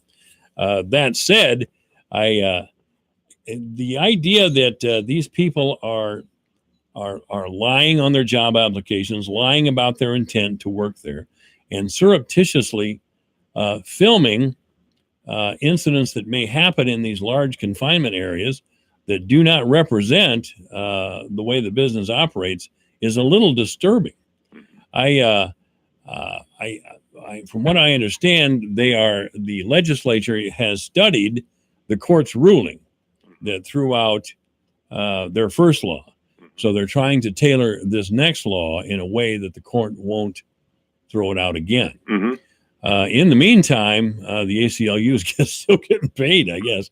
The ACLU sues a lot of people. Yeah, I don't think they're still getting paid. I think they got paid for what they did. Okay. And so now they're, if they're successful again, and I don't know if the legislature's passed something and the governor signed it, and they're challenging that one. If they're successful on that one, they may, but we don't know. I'm sure they'll ask for it. If they're successful, they may get to be reimbursed for the cost of attorney's fees and expenses, but they have to be successful to do that. So it's not that they're getting paid now as they're ongoing. It's that if they're successful, if the state decides to back a law that's later found to be unconstitutional, then the state could be responsible for their attorney's fees. Well, that we'll have to see how that works out. Yeah. Again, even I would have to. Yeah, I understand. And what little I know about it has to do with the First Amendment and reporters and news information exposing labor and work conditions, as well as animal abuse that may be going on in these places. I thought it might have applied to places like puppy mills and things like that too. The law was so broad that it applied to more than just these livestock units and operations. Well, the puppy mills, they can take those people and punish them the way they wish. Mm-hmm. And frankly, I grew up, of course, in Algona, Iowa, but I'm no stranger to what happened out on the farm. But I've talked with a lot of ag guys that the under 40 crowd does not understand, even in Iowa, even here in Fort Dodge, where agriculture is the economic driver. A lot of people don't understand what it takes to put food on their plate. They may enjoy a pork chop, but the idea of butchering a pig grosses them out, and they would be opposed. Or butchering chickens, which I actually did a couple of times. Now, there's a job for you, Jerry. There you go. That'd make you want to get a radio job, wouldn't it? Oh, you bet. Actually, I believe I told you I got this radio job. I got out of the service, and I got a job as a concrete laborer, and I was in Burt, Iowa, with a rip-roaring hangover, and it was 98 degrees in the shade. And at noon, we went to a restaurant, and I enrolled at Iowa Central over the phone. Everybody, a lot of people have those kind of jobs. Mine was a roofing job. Oh God, that's a tough one as well. Yeah, that'll put you in school. Yeah, that'll put you in school trying to find a better way. That's for sure. Yeah. And I remember what my first boss in radio said. Well, you'll never get rich at this job, but it's never cold in the winter in the studio, and it's always air conditioned in the summer. And by God, he was right. There you go. That's right. I've been, of course, following this judges thing, the attempt by the legislative body to change the way we select Supreme Court justices. Sure. And when this first came about, and there was such a hue and cry, I thought, my God, what are they? What are they doing this so bad? So I paid attention intently, and I watched the Iowa Press, and I read, and I got a hold of the bill itself, and I just don't see it, Jerry. I just don't see the reason there's so much concern about the few I consider modest changes in the way that we consider or choose Iowa Supreme Court justices. Right. I know you've never been in favor of changing this, but do you consider this a major change? Yes, I do. In what way? Well, in this way, right now, the way I see it is the way I go by the idea that if it ain't broke, don't fix it. And right now we've got one of the best court systems in the country. And that's based primarily, the reason for that is primarily in the way that our commissions are set up, the nominating commission's set up, and the way we select our judges to keep politics at a minimum. What I think the changes do is inject politics into the selection process by putting on the commission, and those populating the commission will be chosen by political activists, partisan politicians, and I don't care which side of the political aisle you're on. The people making the decisions about who will be on the commission will be political activists and political donors. The Koch brothers are one of the main backers of this change, and the Koch brothers want to influence Iowa courts and who will be on the courts and who will be the judges. Why does an out-of-state big money PAC want to do that? I don't have an answer, but it ain't good, I don't think. And so I think it's going to introduce partisan politics into our judicial selection system, and I think it's going to put too much in the system. I think it's going to cheapen our system. I think it's going to make our system less admirable. I think it's going to make the state less attractive to businesses and to businesses and economic development. I think it's not going to be as fair as it is now. Right now, we're viewed as having a very fair and impartial system, which is what we want in a court and a judge. When you go into court, you want to believe that the judge was chosen without having any partiality. That the folks that put the nominations to the governor did it in such a way that it wasn't based on judicial partisanship or political partisanship or any kind of political favors that might be called in. And it's not just whether there's actually political partisanship, but whether there's the appearance of partisanship. Our judiciary's authority comes from our confidence and trust in the judiciary. And if we don't have that trust, then the rule of law and our judiciary are undermined. And we are nothing without the rule of law. That's the foundation of our entire democracy, I think, is the rule of law. And if we get to where everything now is partisan politics, our democracy, our state is undermined and weakened. Well, of course, a lot of people, including myself, believe the judiciary has undermined itself, and they have ignored the rule of law in favor of their own opinion. And I know you've told me that a stable court system is good for business, and you quoted the Iowa Chamber of Commerce. Or not the Iowa Chamber of Commerce, but the U.S. Chamber of Commerce. U.S. Chamber of Commerce is a business advocacy group. Well, if they like the way our court system is, what they're saying is, and they're supporting the way we have our court system, what they're saying is, yeah, we like the rulings they make. Because if they didn't like the rulings they make, they would say something else. They're not an impartial group. Again, they are an advocate for, cheap labor, low taxes, all of these things. So I would argue that the court is, if the court's in trouble, it's not the fault of the Republicans. They have done they have overstepped their bounds and presented themselves, frankly, as Governor Branstad sat in this very studio and told me after the Varnum decision that this is an arrogant decision, and there are several decisions by the court that are just flat out arrogant. And that's the way it looks to a lot of people. Now, if the court has been undermined, I'd suggest to you the court has undermined itself. Well, I don't think I would disagree with you on that, but I would think you not only look at the Chamber of Commerce, but there are other groups who have interests opposing this Chamber of Commerce. If you say, well, the Chamber of Commerce interest is in business, there are other groups that look at our court system that don't have the same interest.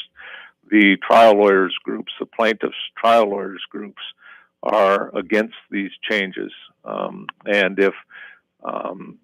because they view it also as a fairness issue, an impartiality issue. The leaders of various businesses and business groups have chimed in on this and have indicated that have been involved in lawsuits and litigation in courts all across the country, and have said Iowa is held up as a model of fairness and impartiality as it is now, and that what's happening, if this change goes through, it will undermine our court system. And that, yes, businesses and groups do look for fair and impartial courts. They aren't necessarily looking to have their thumb on the scale. Most businesses don't. Most of the Main Street businesses, they don't have that kind of pull that the Koch brothers have. They're just trying to get by and want a fair place to go to resolve disputes, settle their contracts, and get their cases resolved in a fair way. Well, some of the groups, of course, are liberal advocacy groups who see the courts as a way to thwart the popular will. Right. I've never really, I've never got around that, frankly. Yeah. So you have the conservative groups doing the same thing. Absolutely. And so you have both groups, but that ought to tell you something. If both groups are, both interests say, don't change our system the way it is, it ought to say that the system's pretty good. If both sides think they're getting a fair shake in the system, because you've got really no groups other than the Kochs and other than Bob Vander Plaats and his family values group who have been in favor of this. There's a dark money group that likes to fund judicial campaigns and elect judges, but you don't know where the money's coming from that signed up for it. And those are the three main groups that I'm aware of that have been in favor of this proposed change. Well, if there's some dark money groups paying people to oppose this, I need a way to get paid here. No, they're paying in favor of it. So they're in favor of the legislation. So all right. Yeah. Jerry Schnurr has been our guest as always. Thank you, Jerry. Have a great day, Mike. You Thanks too. a lot. This is AM 1400 KVFD, the voice of 14. Michael Devine the doctor of truth. Does anyone have anything they'd like to confess? That AM 1400 KVFD. What does building a better bank look like? It starts with building Capital One cafes, warm, inviting places that feel nothing like a typical bank, where you can open an account with no fees or minimums in 5 minutes. And you'll always find people ready to help you, not sell you. Welcome to Banking Reimagined. What's in your wallet? For consumers only. Offered by Capital One and a member FDIC. Cafes available in select locations. Copyright 2018 Capital One. Ever wanted to speak another language? Babbel can get you confidently speaking Spanish, French, or German within weeks. I just started learning Spanish with Babbel, and it's really helping my pronunciation. ¿Cómo te llamas? ¿Cómo te llamas? Haha, I got it. I wish I had tried Babbel sooner. See why Babbel is the quick way to get conversational in a new language. Go to Babbel.com or download the app and try it for free. That's Babbel, BABBEL.com to try for free. With the stock market at all-time highs, cash in your profits now and invest in an asset that can potentially pay for up to 20 or more years. That's the sound of a producing oil well and the sound of a smart investment. If you're an SEC-defined accredited investor, you can take advantage of Encore Energy's projects. Call now to learn how you can potentially achieve 20 or more years of income and deduct 100% of every dollar invested against all forms of income. Call 1-800-803-8511. Invest in your future and buy oil. Encore is drilling in an area that is potentially one of the most prolific horizontal oil plays in the entire country. Oil prices are projected to rise, so you need to own a piece of an oil field. Encore Energy is the most active oil and gas operator in its core area of operations. Call now and learn how to deduct 100% of your investment and create 20 or more years of potential monthly income. Call 1-800-803-8511. You'll be calling directly to the home office of Encore Energy. That's 1-800-803-8511. Oil investments involve a high degree of risk and actual results may vary. Your news, your town, your station. KVFD News when it breaks. Good afternoon. I'm Alex Benzagon with the KVFD Afternoon News. It was announced on Tuesday that Molly Nelson has resigned as the Fort Dodge Community Schools Foundation Director. Nelson has served as the first paid director of the foundation since October 2017. The FDCS Foundation wrote in a press release that Nelson will pursue an opportunity in marketing and communications for a retirement planning company. A replacement for Nelson has not been announced. The Iowa Department of Natural Resources says about 50 gallons of diesel fuel spilled Monday afternoon, reaching the South Fork of the Iowa River in Iowa Falls. The fuel spilled while an Advantage FS truck was filling a farm diesel tank about 5 miles south of Iowa Falls. The diesel fuel flowed about 50 feet into the river after an automatic shutoff valve failed. The fuel had traveled about 3 miles downstream late Monday afternoon. An environmental cleanup contractor was sent to the scene. Advantage FS is working with a contractor to place booms and contain the spill before it reaches U.S. Highway 65. The DNR will continue to monitor cleanup activities and consider appropriate enforcement action. A pair of Sac City men are in custody and are accused of burglarizing a Sac City home and stealing a handgun. 22-year-old Ethan Sorensen and 18-year-old Kylan Kruckenberg face charges of second-degree burglary, a Class C felony, and third-degree theft, an aggravated misdemeanor charge. The charges stem from a burglary incident on January 8th at a home in Sac City in which Sac City police report a Springfield Armory handgun was stolen. The two men are being held in the Sac County Jail on $22,000 bonds.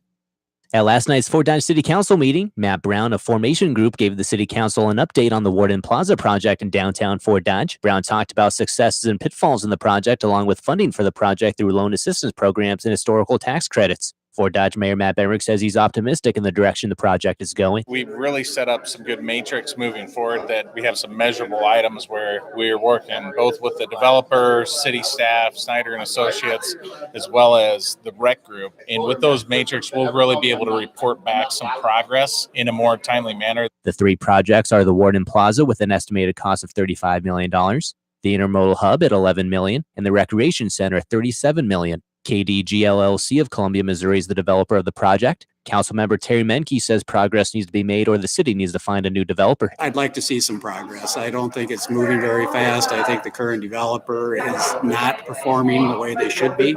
I'm a little discouraged in the fact that what we've worked on over the last 2 or 3 years with this group has not progressed. I mean, to me, the building's an eyesore. Something needs to be done. Brown says the estimated completion date of the whole project is 2022. The third and final reading of a fireworks ordinance passed Fort Dodge City Council on Monday in a vote of 5-2. The ordinance requires all tents and anything else containing fireworks to be at least 100 feet from buildings in the city. Council members Terry Menke, Kim Allstott, Nevin Conrad, Dave Flattery, and Dean Hill voted yes. Council members Lydia Scher and Jeff Halter voted no. Also at the meeting last night, Fort Dodge City Council approved a contract with the Jensen Builders Ltd. for $560,430.06 to begin construction on the Olson Park renovations project. The project includes creating 2 new entrances to the park, renovating the parking areas of the park, and building a new pond. Councilmember Jeffrey Halter says he's happy to see the project moving forward. It's required a lot of patience, not just by the citizens of Fort Dodge, but also staff and council members. I think it's exciting that you're going to actually start to see progress. You can drive by now and already see some of the progress that's going in regards to the recreational trails that are going to be coming through that north end of the park. The project is expected to be completed by December 31st, 2019. I'm Alex Benzagon with the KVFD Afternoon News. Have a great day. Here's the AM 1400 KVFD weatherology forecast. High temperatures reach up to 66 this afternoon under sunny skies. Winds out of the northeast, 8 to 15 miles per hour. Lows around 42. Tonight, clear skies. Lots of sunshine outside. Tomorrow, highs around 74. Chance for scattered rain showers Thursday with highs in the low 70s. Partly cloudy Friday. From the Weatherology Weather Center, I'm meteorologist Jennifer Wojcicki. Currently, it's 66. Here's a look at how the markets closed today. May corn down 3.5 to 351 1/4. July down 3 1/4 to 360 1/4. September corn down 2 3/4 to 368 1/4. December down 2 3/4 to 379 3/4. May soybeans down 15 cents to 862. July down 15 1/4 to 875 1/2. August down 14 3/4 at 881 1/2. November down 13 1/2 to close at 896 1/4. May wheat closed up 3 at 438 3/4. Soybean meal down 150 a ton at 301. April live cattle down 17 at 128.32. June down 45 at 121.12. May feeder cattle down 117 at 149.62. August up 7 at 159.70. May lean hogs down 120 at 87.82. June down 140 to 92.37. I'm Dwayne Murley.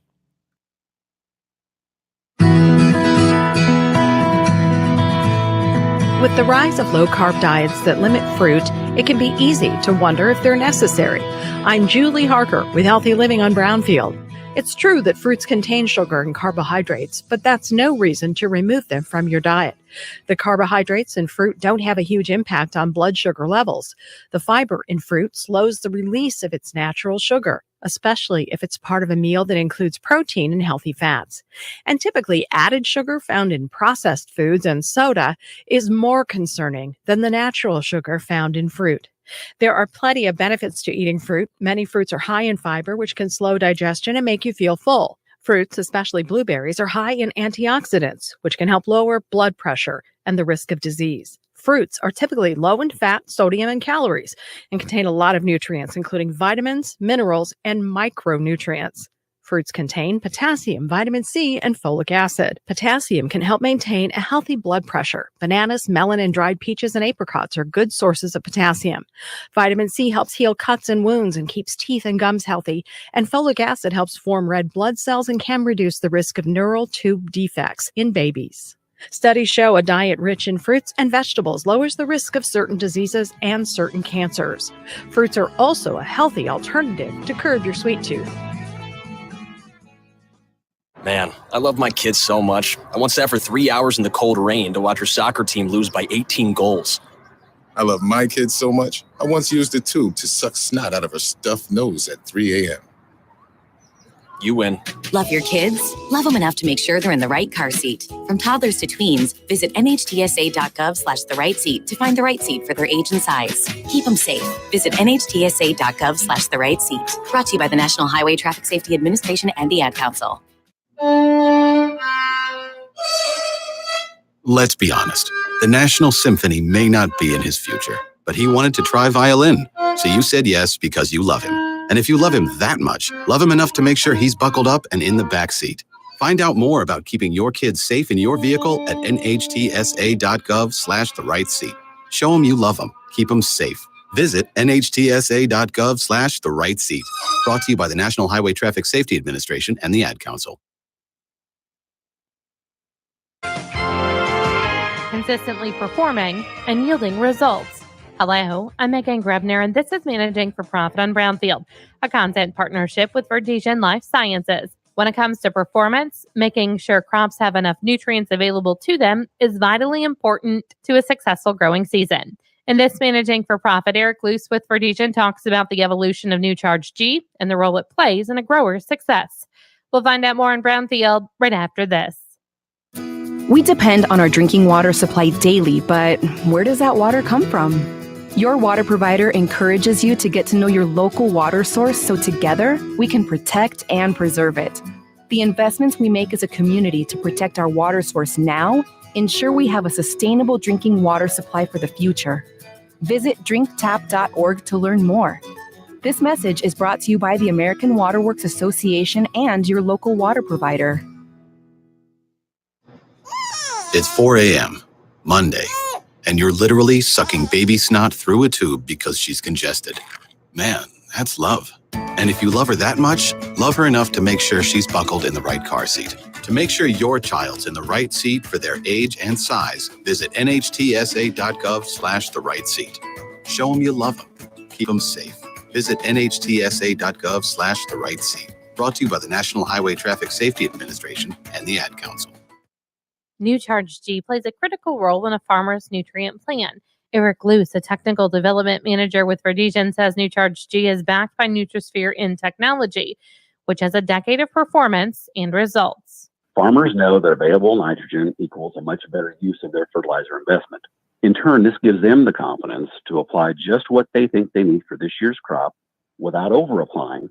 And let's remember that nitrogen fertilizer is generally a farmer's most expensive input after their seed purchase. He tells Brownfield New Charge G is the next generation of nitrogen stabilization products. New Charge G contains a proprietary T5 tetrapolymer providing nitrogen efficiency. So this gives improved efficacy across a wide range of soil pHs and leads to more consistent performance across soil types. So ultimately, this means more gain from every unit of nitrogen. Even more, New Charge G has improved handling characteristics for blending and spreading of dry granular nitrogen fertilizers. And this could be urea alone or one of the many common urea ammonium sulfate dry blends. You'll find this product has a non-volatile polymer that does not dissipate after pretreating. This offers unprecedented convenience for both the dealer and the customer. Luce says products are continually evolving and improving, and Verdesian took user and applicator feedback to heart. Our technical sales team is always listening to hear of any possible opportunities for improvement, whether it be in performance, placement, or product handling. Now, New Charge G is going to give both the dealer and the farmer total flexibility, as it can be applied on fertilizer and immediately spread, or it can be stored for later application when the weather allows. So once applied, this product can last for months and months rather than just weeks or days like some of the other products that farmers may be hearing about. And even better, New Charge G has excellent handling properties with minimal buildup that offer consistent delivery. And our dealers know that an even application of product onto their fertilizer translates to an even and accurate application across the customer's field every time. He says protecting a farmer's most expensive fertilizer input to ensure that it is there when the crop needs it most could make a huge difference in the farmer's return on investment. It enjoys that gold standard in field performance with a 9 bushel per acre advantage over the untreated acre, as tested across numerous trials and used on millions and millions of acres. I'm Megan Grebner with Managing for Profit on Brownfield, a content partnership with Verdesian Life Sciences. Non-attorney spokesperson, ad sponsored by OpenJar Concepts. Attention veterans and active duty military. If you were issued earplugs between 2002 and 2016 and were diagnosed with hearing loss or ringing in the ears, you may be entitled to compensation. The manufacturer of these military earplugs recently paid $9.1 million to resolve claims that their earplugs were defective, potentially exposing service members to damaging sound levels that could have resulted in hearing loss or tinnitus. If you or a loved one were issued earplugs and were diagnosed with tinnitus or hearing loss, don't wait. You fought for this country, and our attorneys want to fight for you. Call 800-548-7132 now for a free legal consultation and to see if you may be eligible to file a claim. Time restrictions may apply, and you pay nothing unless there's a recovery in your favor. So call 800-548-7132 now. Again, 800-548-7132. That's 800-548-7132. 7132. Michael Devine at AM 1400. In the name of justice and the American way of life. With 60 rounds of freedom.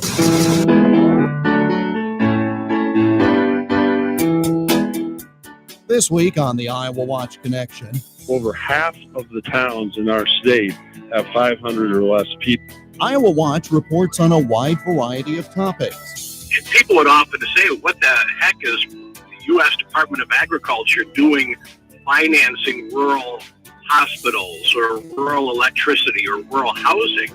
Our reporting in the past year has drawn attention. Not enough people vote as it is. And I think even though people say like it's just one vote, it won't count, I think it actually does make a big difference. Sharing feedback from our peers with you. That's our topic this week. The Iowa Watch Connection is presented by the Iowa Center for Public Affairs Journalism, online at iowawatch.org. Here is Jeff Stein. Iowa Watch is part of the Iowa Center for Public Affairs Journalism. We do in-depth reporting on important topics, not to win awards or praise, but because an informed citizenry is vital to the health of our society. But there are occasions when our work does receive notice, and we'd like to share information about that with you this week. Last weekend, the Iowa Broadcast News Association presented its annual News Awards for Material Broadcast during calendar year 2018. We are judged alongside the largest radio stations and news organizations in the state, and we're pleased to note that this program received 7 awards, including 2 first-place honors. One was for political reporting, for a program Iowa Watch Executive Director and Editor Lyle Muller produced on the never-ending campaign cycles in Iowa. We revisited that topic with you just last month. The other first-place award was in the Farm and Agribusiness Reporting category for our discussion of rural development and economic issues, which was originally broadcast on September 9th of last year. We'd like to revisit portions of that award-winning program with you now with updated information. Despite urban sprawl and a larger metro population proportionately than ever, Iowa is still fundamentally a rural state. Our fortunes rise and fall based on how robust Iowa's agribusiness industry is. Maintaining a high quality of life for rural Iowans in a changing world can be a challenge. Grant Menke is State Director for Rural Development in Iowa for the U.S. Department of Agriculture. He was appointed to the position in August 2018. At USDA Rural Development, my job is going to be to oversee the key programs that USDA Rural Development manages to help increase prosperity in rural Iowa. We provide loans and grants to help expand economic opportunities and to help create jobs in rural areas. So some of this assistance supports infrastructure improvements. For instance, we've got a really big push right now to help as many rural communities as possible upgrade and rebuild their rural water infrastructure.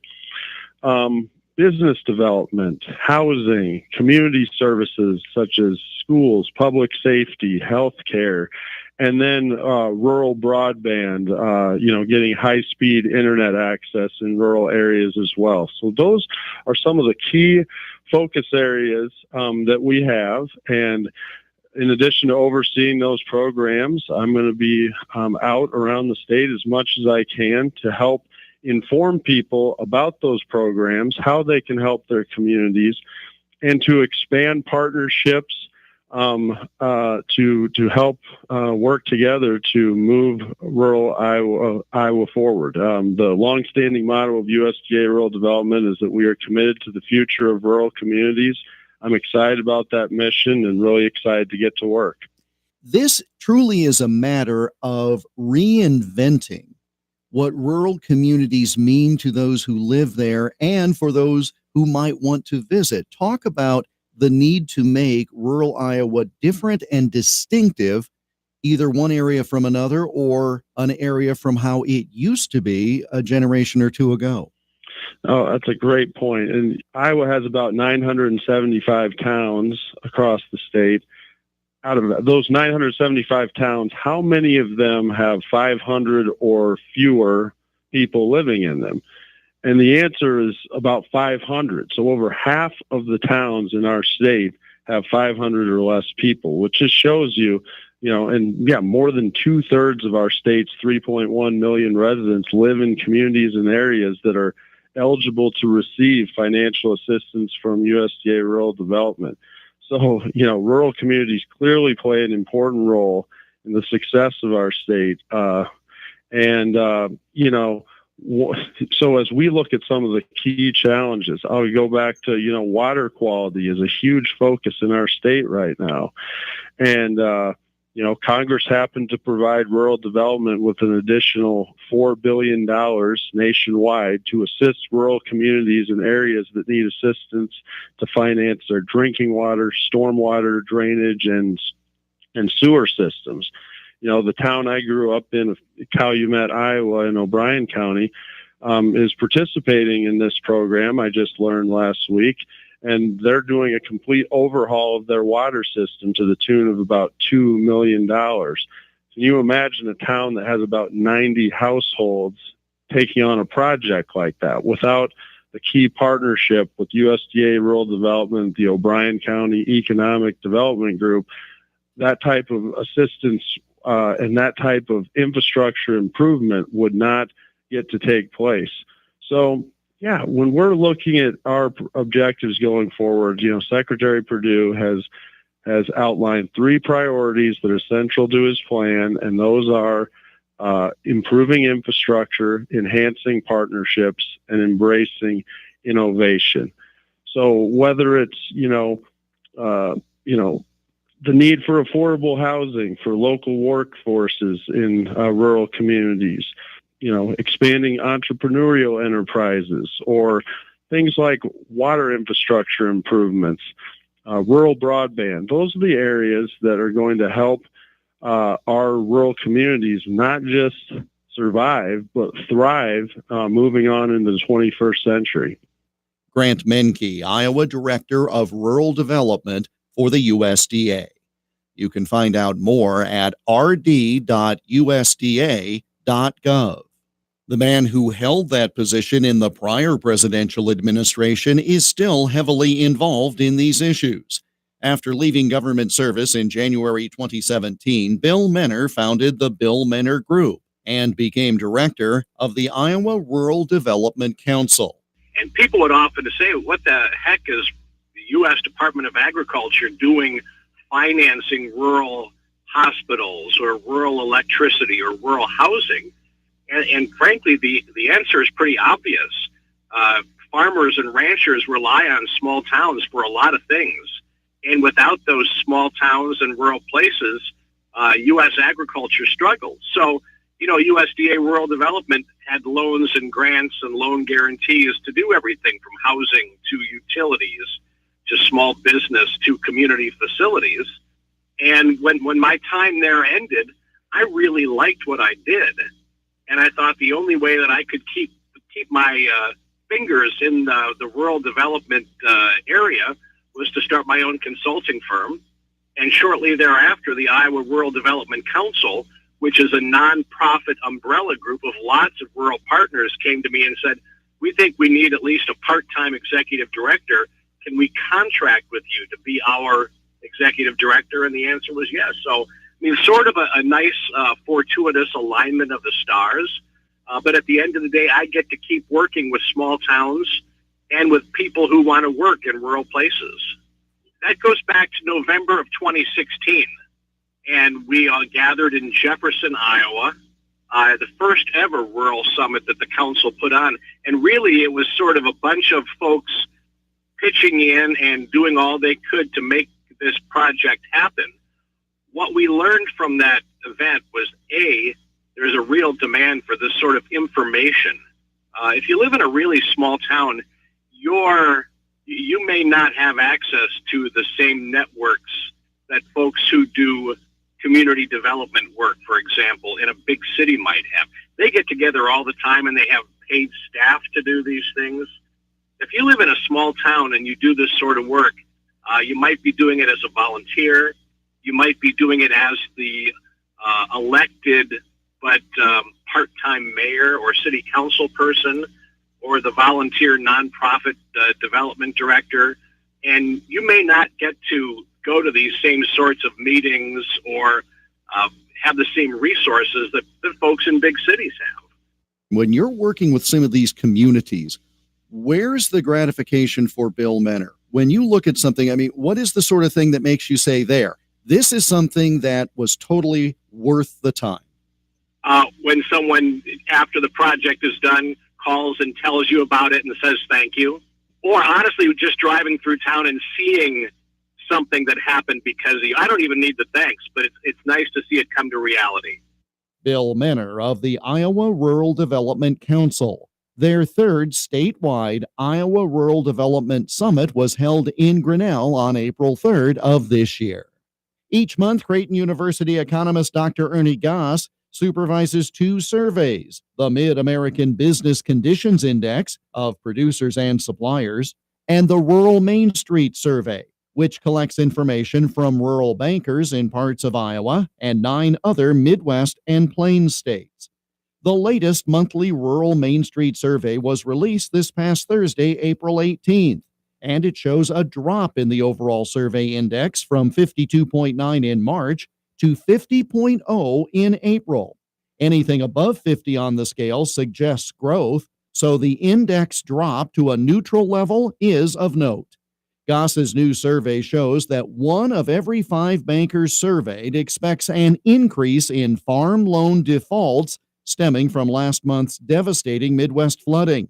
And farm loans for April grew. The borrowing index climbed to 81.3, the highest level recorded since his survey began 13 years ago.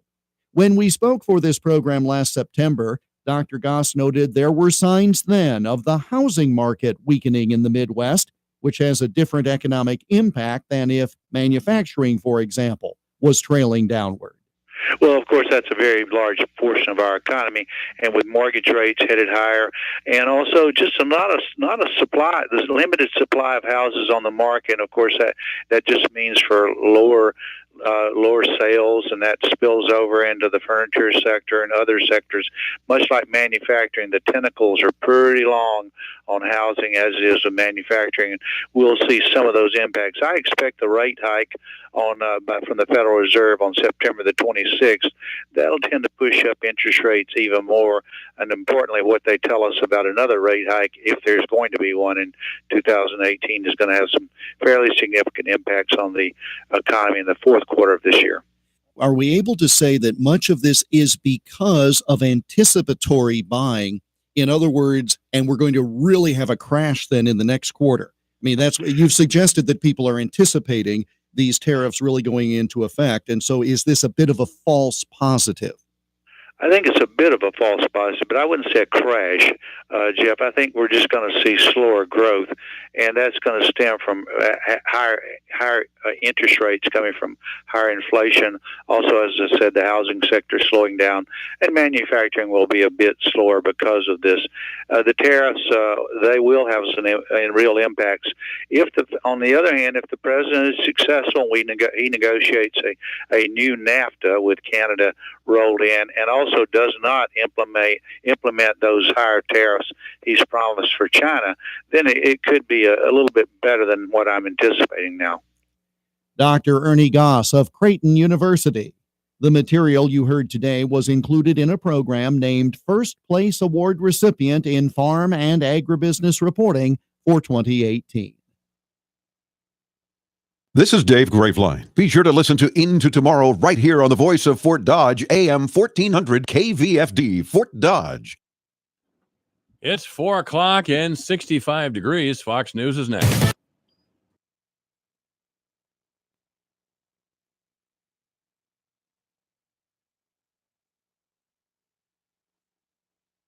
Fox's Jared Halpern was in court for today's arguments, now live in Washington. The lower courts have blocked inclusion of a citizenship question on the upcoming 2020 census, but justices on the Supreme Court cast doubt on those decisions. The court's conservative majority peppered attorneys about Census Bureau predictions. Hispanic and other immigrant communities could go uncounted. Evidence liberal justices appeared to undermine the administration's argument on the Voting Rights Act is best served by reintroducing a citizenship question into the decennial census. An attorney for the Democratic-controlled House of Representatives argued any addition that could undermine how congressional seats are apportioned is impermissible. Lisa. Thanks, Jared. You can hear much more about this on our podcast, The Fox News Rundown, tomorrow morning at foxnewsrundown.com. New reaction to the Mueller report. I'm really of the mind that the Mueller report is part of the beginning. It's not the end. Hillary Clinton at a Time magazine forum saying there's much more to act upon. The president's senior advisor and son-in-law, Jared Kushner, at the same Time 100 event. What Russia did, buying some Facebook ads to try to sow dissent and do it. And it's a terrible thing. Arguing that the investigations and speculation of the past 2 years, as he put it, have had a harsher impact on our democracy than Russia's election interference. Two Chicago brothers say they told the truth about actor Jussie Smollett, using them to stage a hate crime hoax. Now their attorneys are suing Smollett's attorneys for defamation over comments made when charges against Smollett were ultimately dropped. Wall Street rallies, the Dow up 145 on the day, and new record highs for both the S&P and the NASDAQ. This is Fox News. Hi, I'm Jay Farner, CEO of Quicken Loans, America's largest mortgage lender. Spring is prime home buying season, so if you're thinking about buying a home, right now is the time to lock a low rate, which can save you money every month on your new mortgage. With our exclusive Rate Shield approval, the low rate you lock today is protected for up to 90 days while you shop for your new home. With a Rate Shield approval, if rates go up, your low rate stays locked. But if rates go down, you get that new, even lower rate. Either way, you win. Talk to us today at 800-QUICKEN or go to rocketmortgage.com to take advantage. Here's another great reason to work with us. For a record 9 years in a row, J.D. Power has ranked Quicken Loans highest in the nation in customer satisfaction for primary mortgage origination. Again, to lock in today's low mortgage interest rate and get the security of our exclusive Rate Shield approval, call us today at 800-QUICKEN or go to rocketmortgage.com. For J.D. Power award information, visit jdpower.com. Rate Shield approval only valid on certain 30-year fixed-rate loans. Equal housing lender. Licensed in all 50 states. NMLS number 3030. Former Vice President Joe Biden is apparently ready to dive into the deep presidential pool. Joe Biden is set to become 2020's 20th candidate when an online video drops Thursday morning explaining why he thinks he's the best bet to topple Trump. Then the former VP heads to his home state, Pennsylvania, which Trump won in 2016, for a campaign event at a Union Hall in Pittsburgh on Monday. He reportedly plans to quickly go public with a long list of high-profile endorsements, but there's no indication yet that Barack Obama, who he served as VP for 2 terms, is ready to back Biden. Fox's Peter Ducey in Washington. The deadline's just passed for the IRS to turn over 6 years of the president's tax returns to a House committee. The president's pretty clear. Once he's out of audit, he'll think about doing it, but he is not inclined to do so at this time. He turned over hundreds of pages of a financial disclosure form during the campaign. Everyone knows he's a very successful billionaire. Deputy White House spokesman Hogan Gidley insisting there's nothing nefarious there. The Treasury Secretary had already denied the committee chairman's request, citing ongoing consultations with the Justice Department. House Speaker Nancy Pelosi just confirming she plans to meet with President Trump next week to talk about an area of possible agreement in Congress: infrastructure funding. This Wisconsin man is set for life. I screened for about 5 or 10 minutes. Manuel Franco describing how amazing it was to realize he had the winning ticket for last month's $768 million Powerball jackpot. He's taking the lump sum, $477 million. The 24-year-old says he played every week and felt so lucky when he bought that last batch of Quick Picks, he almost winked at the security camera. But he also admitted he started feeling paranoid when he won and put the ticket in a safe. 2 state lawmakers proposing a bill today that would make Wisconsin a state where winners could remain anonymous. I'm Lisa Brady. This is Fox News.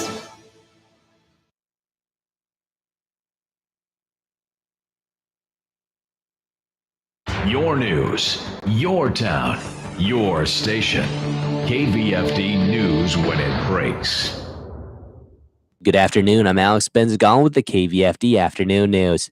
It was announced on Tuesday that Molly Nelson has resigned as the Fort Dodge Community Schools Foundation Director. Nelson has served as the first paid director of the foundation since October 2017. The FDCS Foundation wrote in a press release that Nelson will pursue an opportunity in marketing and communications for a retirement planning company. A replacement for Nelson has not been announced. The Iowa Department of Natural Resources says about 50 gallons of diesel fuel spilled Monday afternoon, reaching the South Fork of the Iowa River in Iowa Falls. The fuel spilled while an Advantage FS truck was filling a farm diesel tank about 5 miles south of Iowa Falls. The diesel fuel flowed about 50 feet into the river after an automatic shutoff valve failed. The fuel had traveled about 3 miles downstream late Monday afternoon. An environmental cleanup contractor was sent to the scene. Advantage FS is working with a contractor to place booms and contain the spill before it reaches U.S. Highway 65. The DNR will continue to monitor cleanup activities and consider appropriate enforcement action. A pair of Sac City men are in custody and are accused of burglarizing a Sac City home and stealing a handgun. 22-year-old Ethan Sorensen and 18-year-old Kylan Kruckenberg face charges of second-degree burglary, a Class C felony, and third-degree theft, an aggravated misdemeanor charge. The charges stem from a burglary incident on January 8th at a home in Sac City in which Sac City police report a Springfield Armory handgun was stolen. The two men are being held in the Sac County Jail on $22,000 bonds. At last night's Fort Dodge City Council meeting, Matt Brown of Formation Group gave the City Council an update on the Warden Plaza project in downtown Fort Dodge. Brown talked about successes and pitfalls in the project along with funding for the project through loan assistance programs and historical tax credits. Fort Dodge Mayor Matt Benrick says he's optimistic in the direction the project is going. We've really set up some good matrix moving forward, that we have some measurable items where we're working both with the developer, city staff, Snyder and Associates, as well as the rec group. And with those matrix, we'll really be able to report back some progress in a more timely manner. The three projects are the Warden Plaza with an estimated cost of $35 million, the Intermodal Hub at $11 million, and the Recreation Center at $37 million. KDG LLC of Columbia, Missouri is the developer of the project. Councilmember Terry Menke says progress needs to be made or the city needs to find a new developer. I'd like to see some progress. I don't think it's moving very fast. I think the current developer is not performing the way they should be. I'm a little discouraged in the fact that what we've worked on over the last 2 or 3 years with this group has not progressed. I mean, to me, the building's an eyesore. Something needs to be done. Brown says the estimated completion date of the whole project is 2022. The third and final reading of a fireworks ordinance passed Fort Dodge City Council on Monday in a vote of 5-2. The ordinance requires all tents and anything else containing fireworks to be at least 100 feet from buildings in the city. Council members Terry Menke, Kim Allstott, Nevin Conrad, Dave Flattery, and Dean Hill voted yes. Council members Lydia Scher and Jeff Halter voted no. Also at the meeting last night, Fort Dodge City Council approved a contract with Jensen Builders Ltd. for $560,430.06 to begin construction on the Olson Park renovations project.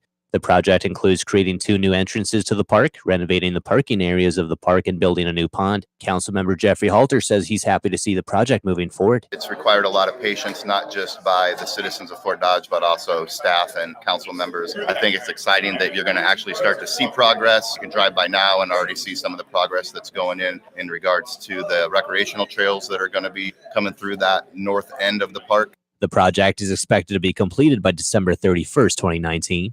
I'm Alex Benzagal with the KVFD Afternoon News. Have a great day. Here's the AM 1400 KVFD weatherology forecast. High temperatures reach up to 66 this afternoon under sunny skies. Winds out of the northeast, 8 to 15 miles per hour. Lows around 42. Tonight, clear skies. Lots of sunshine outside. Tomorrow, highs around 74. Chance for scattered rain showers Thursday with highs in the low 70s. Partly cloudy Friday. From the Weatherology Weather Center, I'm meteorologist Jennifer Wojcicki. Currently, it's 66. It's so nice now that the kids are asleep. Cheers. We got the kids, our house, a stable income. Checking off all the boxes. But there's one box we haven't checked off. What's that? Life insurance. We don't need to think about that now. We're young. That's why now is the best time. Life insurance gets more expensive the older you get. But I don't have time to do a blood test. It's such a hassle to meet with someone just to get a quote. Not with Ethos. Ethos? It's a modern kind of life insurance. You just answer 4 quick questions at getethos.com and get a free instant quote. No pushy salespeople. And no medical exams required for policies covering under $1 million. You can apply online in just 10 minutes. 10 minutes? Let's do it. But then what will we do for the rest of the night? I'm sure we can think of something. Get your free instant quote and submit your complete application in minutes. Just go to getethos.com. That's ETHOS. Getethos.com. Getethos.com. Blue Ribbon, Pelham Waters, your water pro since 1949. Who would have thought there'd be entire aisles devoted to bottled water and that people would buy more water than pop? I'm Brian with Blue Ribbon Pelham Waters here in Fort Dodge. Spring water, drinking water, mineral water. There's so many choices, and we're proud to offer you them all. From our own refreshingly pure drinking water to ultra pure Mountain Valley spring water, Blue Ribbon Pelham's is your complete water store. Michael Devine, the Doctor of Truth. Does anyone have anything they'd like to confess? At AM 1400 KVFD. That's right. Don't waste time going to a priest. If you want to confess, come right here to AM 1400 KVFD, the voice of Fort Dodge, and the Doctor of Truth. It's a beautiful day in Fort Dodge today, and we welcome to the program for the very first time. And I hope I don't massacre your name here, Joel. We welcome to the program Joel Curtinis. How's your last name? Curtinitis. That's, of course it is. Joel Curtinitis. And Joel was a guest columnist in this morning's Des Moines Register, also known as Pravda. And the title of his article was "The Compassion of Kyle Korver Sounds Like Racism." Let me give that to you again. "The compassion of Kyle Korver reads like racism." It's a very good piece. What prompted you to write this piece, sir? Well, I'd like to say I didn't have enough difficulty or trolls in my life, so I thought I'd just throw something out there and get some hardship mixed into the batch. There you go, buddy. I was going to be too popular and well liked. No, I'm just kidding. I read Korver's piece in the Players Tribune, and for any of your listeners that aren't familiar with that, he wrote a piece called "Privileged," and I thought it was really well done. Honestly, I thought it was really thoughtful, really sincere, but I also thought it was just very wrong in a few ways. And I just felt like it really needed a response from somebody who could kind of take a holistic look at what he was describing as racism and say, well, hang on, maybe there's another side to this. And so that's what I tried to put forward in the response in the Register. Well, I remember reading the electric Kool-Aid acid test years and years ago, and it described an event of upper middle class, if not upper class white people who were holding a fundraiser for the Black Panthers. Now, during the fundraiser, one of the Panthers who was there with a white woman and her son started slapping around the son, started slapping around the woman, and the whole thing. Now, initially, the room was paralyzed by what the author describes as white liberal guilt oozing out of the walls. Now, this is, I thought of that when I read Kyle Korver's piece here entitled "Privileged." Kyle Korver has no idea what life is like for 99.99% of the people on Earth. But he seems to feel entitled to tell us that we need to sit quietly, join hands with him, and sing Kumbaya as if we're all guilty. I disagree. And there has been some hair splitting going on since this piece showed up. That there's a difference between guilt and shame, and we should concentrate on our collective guilt. That's the best we could do. Now, the people who are making this argument, Joel, are people who, well, frankly, no matter what policies are enacted, if any, as a result of this latest effort to get America to atone for its racial sins, but I'll tell you what, the people who are most vocal in support of Carver in this piece will not have to suffer any consequences of their own convictions. They're, for the most part, wealthy white people. They don't know hardly any black people. There's no black people in their neighborhoods, but they do feel a certain level of guilt, and they want to project that onto us, even though, Joel, 3 of my great-great-uncles died in Andersonville prison camp. They joined the Army in Illinois because they were strongly morally opposed to slavery. And they died as a result. But under Kyle Korver's reasoning, they're guilty too. Right, and that's the premise that I was mostly attacking in there. I mean, look, there's no trying to connect people today to the sins of our forefathers, or the excesses of our peers. Some stupid fan says racist stuff at a game, and it's every white person's fault. I mean, what you're really doing here, And I love what Ron Paul said about this one time. I think it was an Ayn Rand quote that racism is just an ugly form of collectivism. I mean, they don't treat people as individuals, which also means, by the way, that they don't hold individuals accountable for their abominable, ridiculous, and stupid actions. They'd rather blame all of white society. And I also love what, I don't know if you follow Matt Walsh at all down at, he's at the Daily Wire now, but he had a brilliant piece a couple years ago about how this systemic racism push, it's a replacement moral ethic. It's for people who don't have their own set of morals and grounded objective ethics. This is their attempt to, take care of guilt on a wholesale cultural level instead of dealing with their individual actions and say, well, it's easy to condemn racism. You know why? Because almost nobody's a racist. And condemning racism will never get you fired. It will never get you hurt. It will never get you threatened. There's no risk at all in, calling all of white America the boogeyman and then attacking it. There's nothing going to happen to you for that.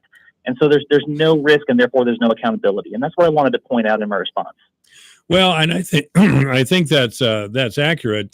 Getting back to the electric Kool-Aid acid test, one of the premises of that book many years ago, the early 1970s, was that it was actually fashionable for these very privileged white people to sit around and talk about racism as if it infected only people that lived in another part of town who were also white people.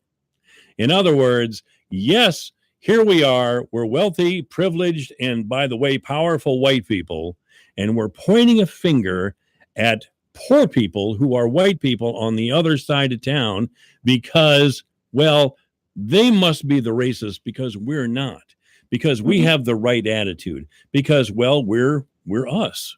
And it's just total nonsense. If they want to know why there's a lot of people in our country who are oppressed or impoverished, some of them should look in the mirror, really, rather than lecturing us. Right. And that's one of the things. Look, he had a 2,600 word piece, and I had a stricter word limit in how I was able to respond to that. So there's a lot of things that I had to leave out of my response that I really wanted to dive into, not the least of which is the data surrounding the problems that he talks about. See, when he's talking about the problems of racism in America and the effects of systemic racism, he's talking about very, very complex cultural factors involving poverty and unemployment and crime. All of these things are multifaceted.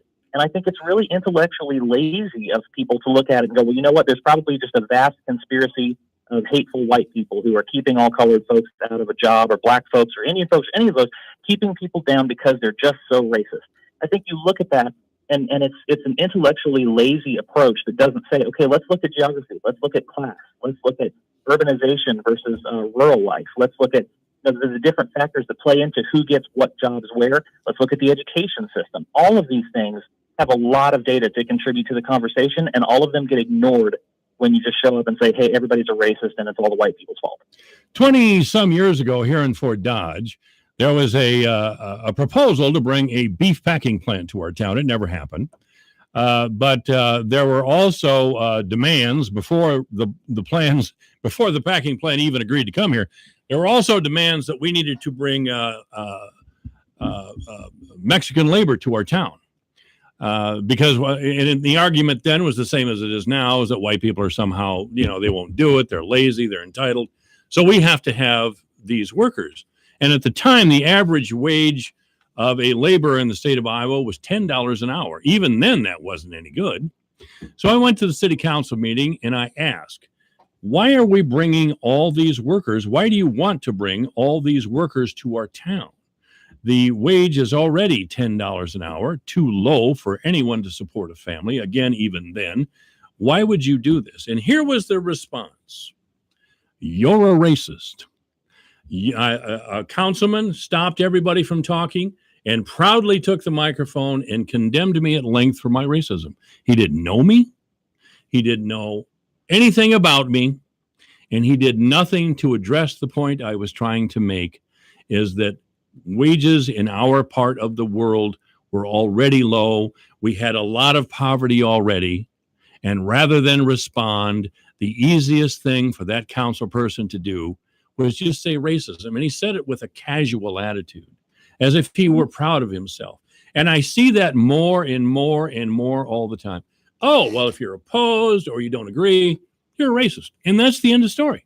That's it. Or a sexist, or a homophobe or pick your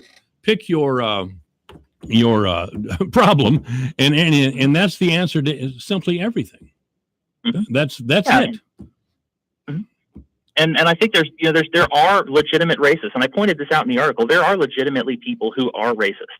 And by the way, when people talk about racism, like Corver did in the article, I think it's really important because it's become such a power, kind of a beat the other guy with it, kind of a club that you use on people. I think it's really important to go back to the dictionary and look at what racism actually is, because now there's no meaning behind it. People throw it around like it's just whatever they want it to mean, but it's got a specific meaning. The word racism means that you believe race is a primary determinant of human potential and character. Like that's like, because you are this race, these are the things that you will do in life. That's what racism is. And that's not what, when Kyle Korver's discussing it in his piece and he's talking about, well, the racism of people who treat their black friends wonderfully and are friends and everything, but they don't want to talk about race so much. That's not racism, dude. Look it up. Like, I'm not making this up. Right. And so you can't just bend terms to whatever you want in order to demonize the other guy. Now, what I was saying earlier is there are legitimate racists, and unfortunately in the past couple of years, they've sort of made a comeback. There are legitimate racists, but it's a tiny number of them who actually believe that kind of stupidity. And because there's not enough of them to make a convenient punching bag, the left has to scoop all of white America into that same bag. And it's dishonest and it's disingenuous, and I think it disregards, again, the primacy of the individual. I was raised, that all men are created equal. I was raised with friends of all different kind of races and colors and nationalities. I love them. They're wonderful. I don't see any reason why somebody can look at me. And by the way, my family immigrated here 4 generations ago. None of us, no Curtinitis were here for the history of American racism and all of those things. We weren't even here. So talking about we're going to blame all of white America without regard to their involvement in slavery or the civil rights fight. And especially, it gets even more abominable when he gets into the solutions, right? He brings up reparations, which Cory Booker and several other Democrats have brought up now. The idea of reparations is it's beyond ignorant. How on earth would you determine guilt and innocence? How would you even do that? Well, again, I haven't said this, but I was working up to it. That's the whole point of Kyle Korver's piece. It was universally praised in the sports press. Oh God, what a sensational, heartfelt piece of journalism this is from this basketball player from Pella, Iowa. On and on and on. Oh my God, the truth revealed by Kyle Korver. The guy's a basketball player. Give me a break. But not that he's a nitwit or something, but come on. Are we worshiping sports athletes and their opinions now? We can't talk about ministers and the wisdom that they may give us, but a basketball player brings forth the truth. And I listen to a lot of African-American talk radio.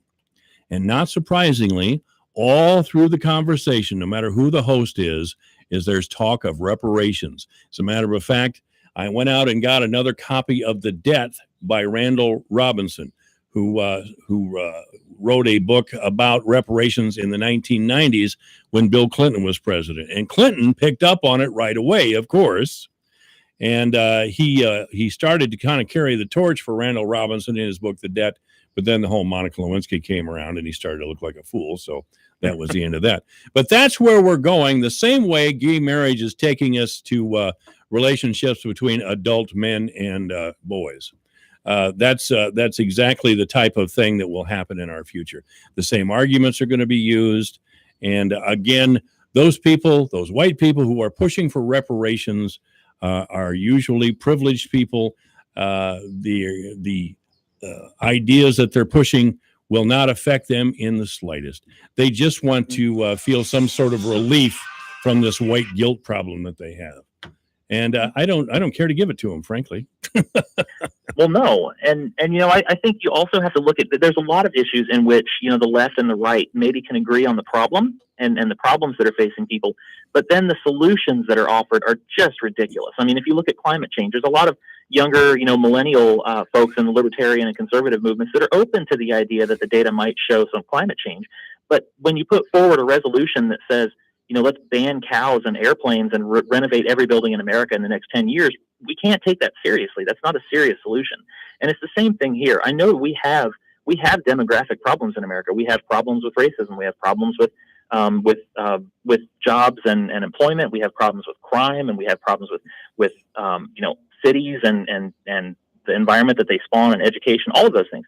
But when you put forward a solution that says, here, let's just pit one race against the other and create federal and state policies that soak one to pay the other, that's not a serious solution. That's the type of thing that starts, resentment and feeds resentment across the United States. And that's the kind of thing that we don't want, because if you're not a racist, if you're a decent American, you want people to get along. You want people to be fairly treated. You want equality under the law.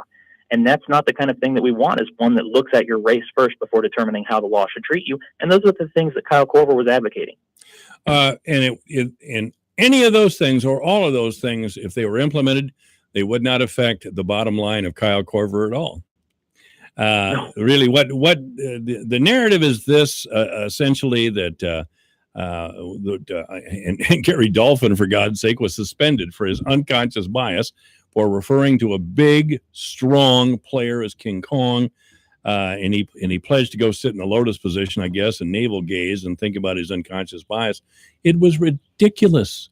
It was offensive to my eyes to see Gary Dolphin put through something like that, especially since Gary Barta supported Learfield in their punishment of Dolphin, and Gary Barta lost the University of Iowa $6 million in that when he fired a couple of lesbians years ago. So I was not swayed by the Barta position, to say the very least. But no, this is what it's all about, and what reparations will do will pit poor people against each other. That's all it'll do. That's all it'll do. Absolutely.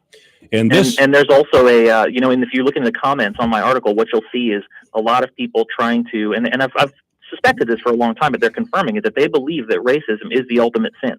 There's everything else that you can do is secondary. You want to talk about other cruelty and beatings and whatever else is all secondary. That's just being mean. We don't care about it. Racism is the real evil. And that hierarchy of sins on the left, I think, is really, really dangerous to the conscience of America, because it implicitly justifies all sorts of other evil. Yes, it does. It's foolproof. It's a foolproof system that is pounded away daily in the press. The Des Moines Register, I'm surprised they published your piece at all. And our guest, by the way, is Joel Curtin. I'm sorry. Say your name last name. Curtinitis. Yeah.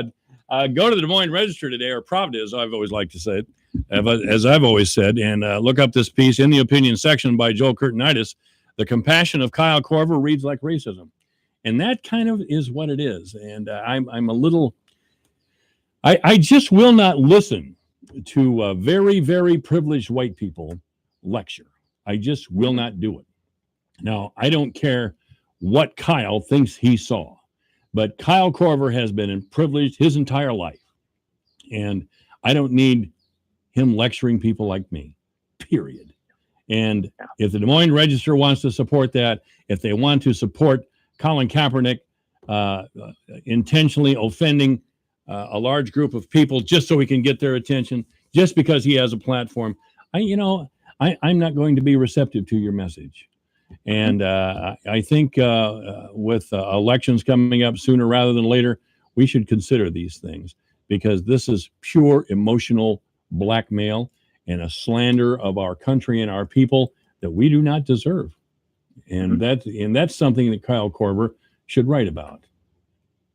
Yeah, absolutely. And I'm also a regular contributor to the Register, so you'll see a couple articles a month from me in there. So keep an eye out for those. I cover a lot of topics like this. But I guess the final thing I would say is kind of echoing Ben Shapiro on this, who often says, if you have an individual example of racism and you have individual problems that we need to solve, come together, because all of us will be here to help you solve those. But if you just want to use it as a hammer to beat somebody else into submission, then it's disingenuous, and Americans are not obligated to join you in that. No, they're certainly not. Well, I hope you know my number.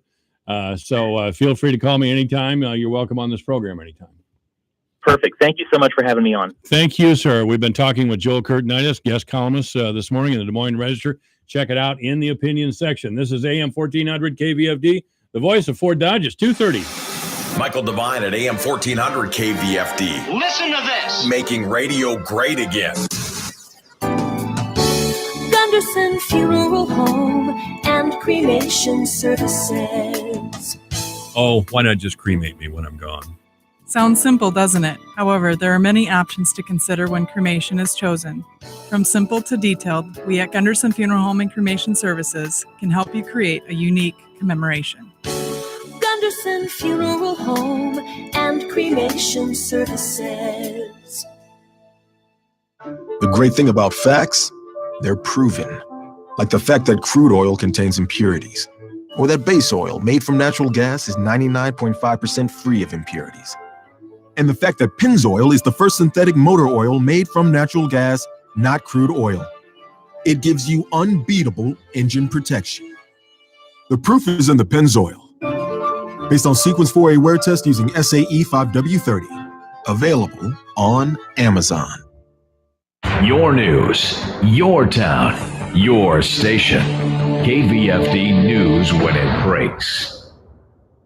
Good afternoon. I'm Alex Benzagal with the KVFD Afternoon News. It was announced on Tuesday that Molly Nelson has resigned as the Fort Dodge Community Schools Foundation Director. Nelson has served as the first paid director of the foundation since October 2017. The FDCS Foundation wrote in a press release that Nelson will pursue an opportunity in marketing and communications for a retirement planning company. A replacement for Nelson has not been announced. The Iowa Department of Natural Resources says about 50 gallons of diesel fuel spilled Monday afternoon, reaching the South Fork of the Iowa River in Iowa Falls. The fuel spilled while an Advantage FS truck was filling a farm diesel tank about 5 miles south of Iowa Falls. The diesel fuel flowed about 50 feet into the river after an automatic shutoff valve failed. The fuel had traveled about 3 miles downstream late Monday afternoon. An environmental cleanup contractor was sent to the scene. Advantage FS is working with a contractor to place booms and contain the spill before it reaches U.S. Highway 65. The DNR will continue to monitor cleanup activities and consider appropriate enforcement action. A pair of Sac City men are in custody and are accused of burglarizing a Sac City home and stealing a handgun. 22-year-old Ethan Sorensen and 18-year-old Kylan Kruckenberg face charges of second-degree burglary, a Class C felony, and third-degree theft, an aggravated misdemeanor charge. The charges stem from a burglary incident on January 8th at a home in Sac City in which Sac City police report a Springfield Armory handgun was stolen. The two men are being held in the Sac County Jail on $22,000 bonds.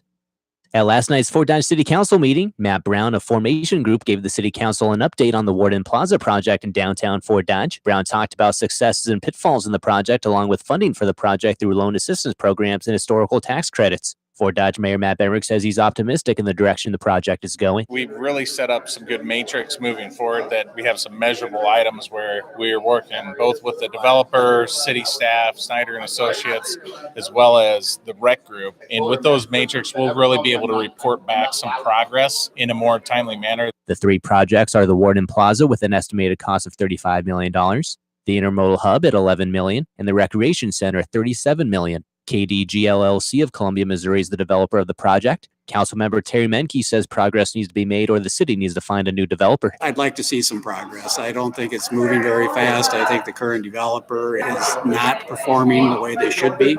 I'm a little discouraged in the fact that what we've worked on over the last 2 or 3 years with this group has not progressed. I mean, to me, the building's an eyesore. Something needs to be done. Brown says the estimated completion date of the whole project is 2022. The third and final reading of a fireworks ordinance passed Fort Dodge City Council on Monday in a vote of 5-2. The ordinance requires all tents and anything else containing fireworks to be at least 100 feet from buildings in the city. Council members Terry Menke, Kim Allstott, Nevin Conrad, Dave Flattery, and Dean Hill voted yes. Council members Lydia Scher and Jeff Halter voted no.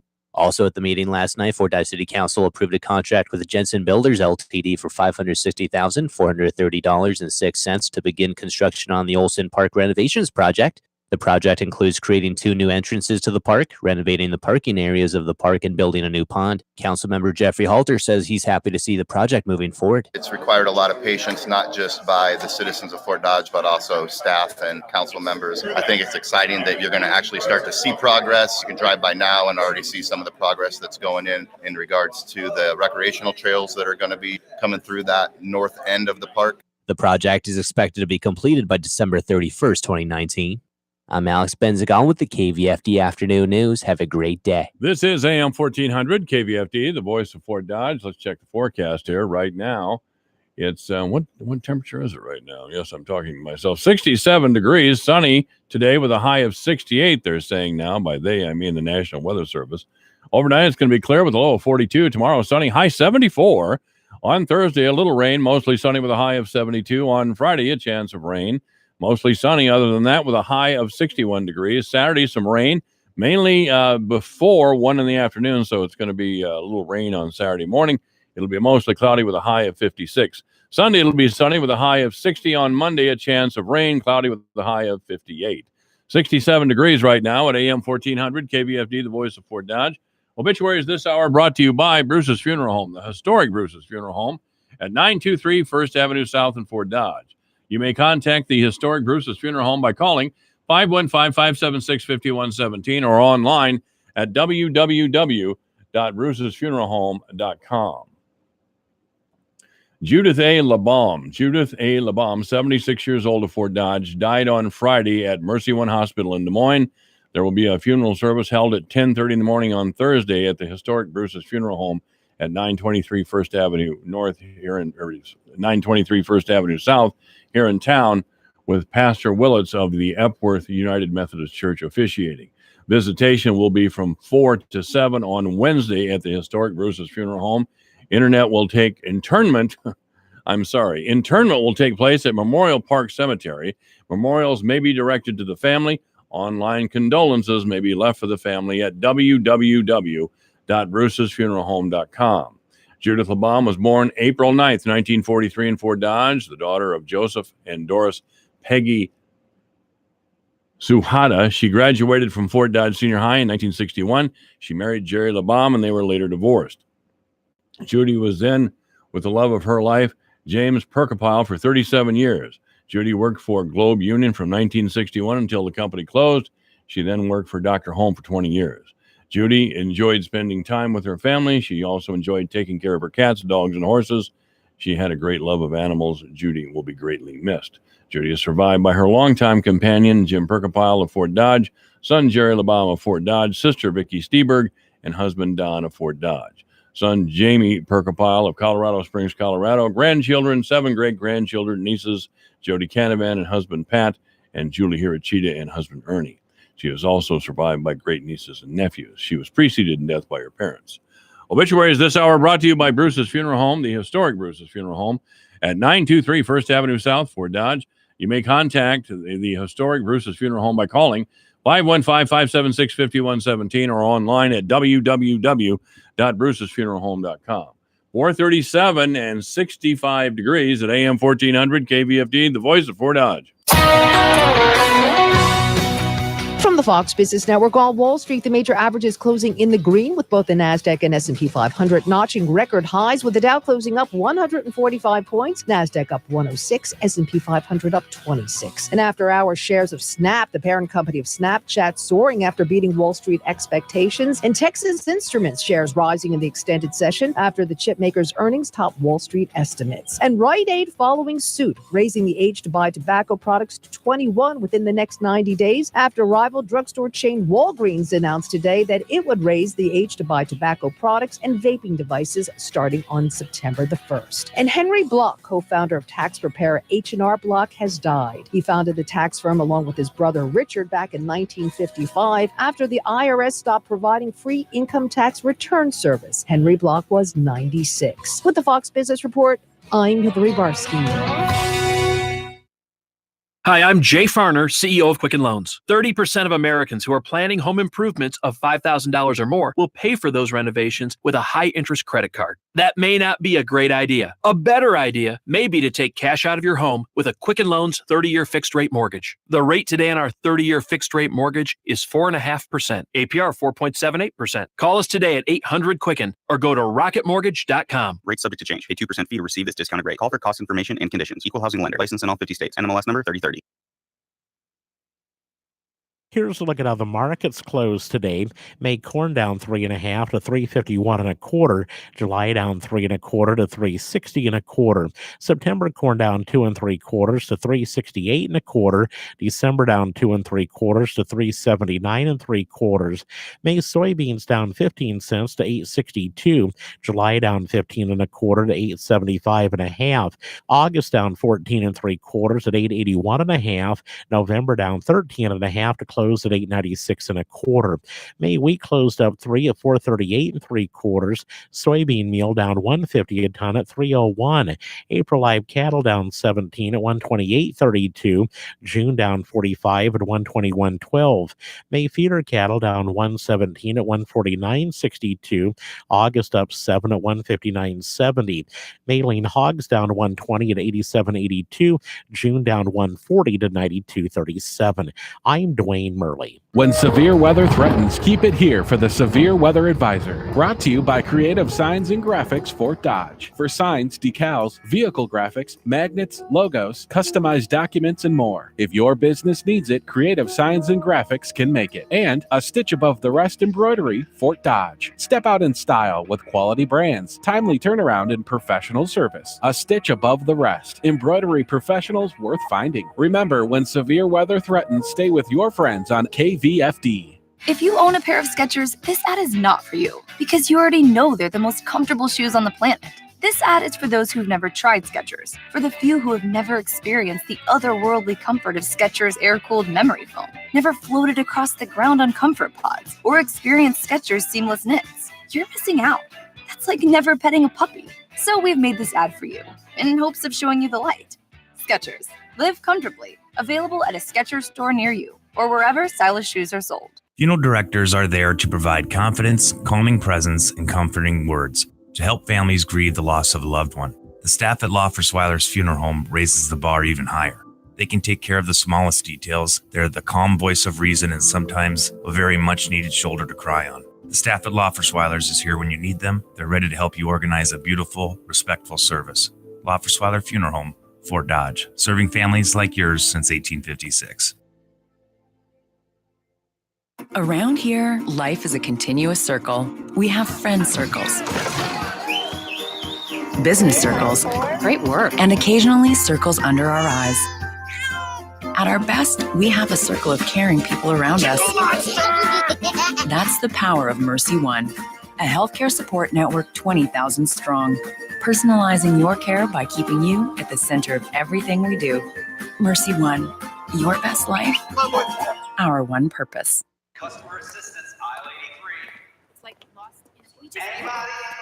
Hello? Big box stores annoying you big time? Get real help at Steel Dealer Days. Right now, save $20 on the tough and dependable MS-170 chainsaw with grass trimmers starting at $129.95. Save on legendary Steel power equipment now during Dealer Days. Visit SteelDealers.com. All prices MSRP. Offer valid through 6/30/2019 at participating dealers while supplies last. Not available in all markets. See dealer for details. Good Samaritan Society Manson is looking for a part-time RN or LPN charge nurse. If you want to earn PTO and other benefits while working part-time at a Bronze Award 5-star Christian care facility, named one of the best in the country by U.S. News and World Report, apply online at good-sam.com. Qualified nurses are encouraged to apply today at good-sam.com. Equal opportunity employer. Women, minorities, and veterans are encouraged to apply. Good Samaritan Society, caring for the whole person, body, mind, and spirit.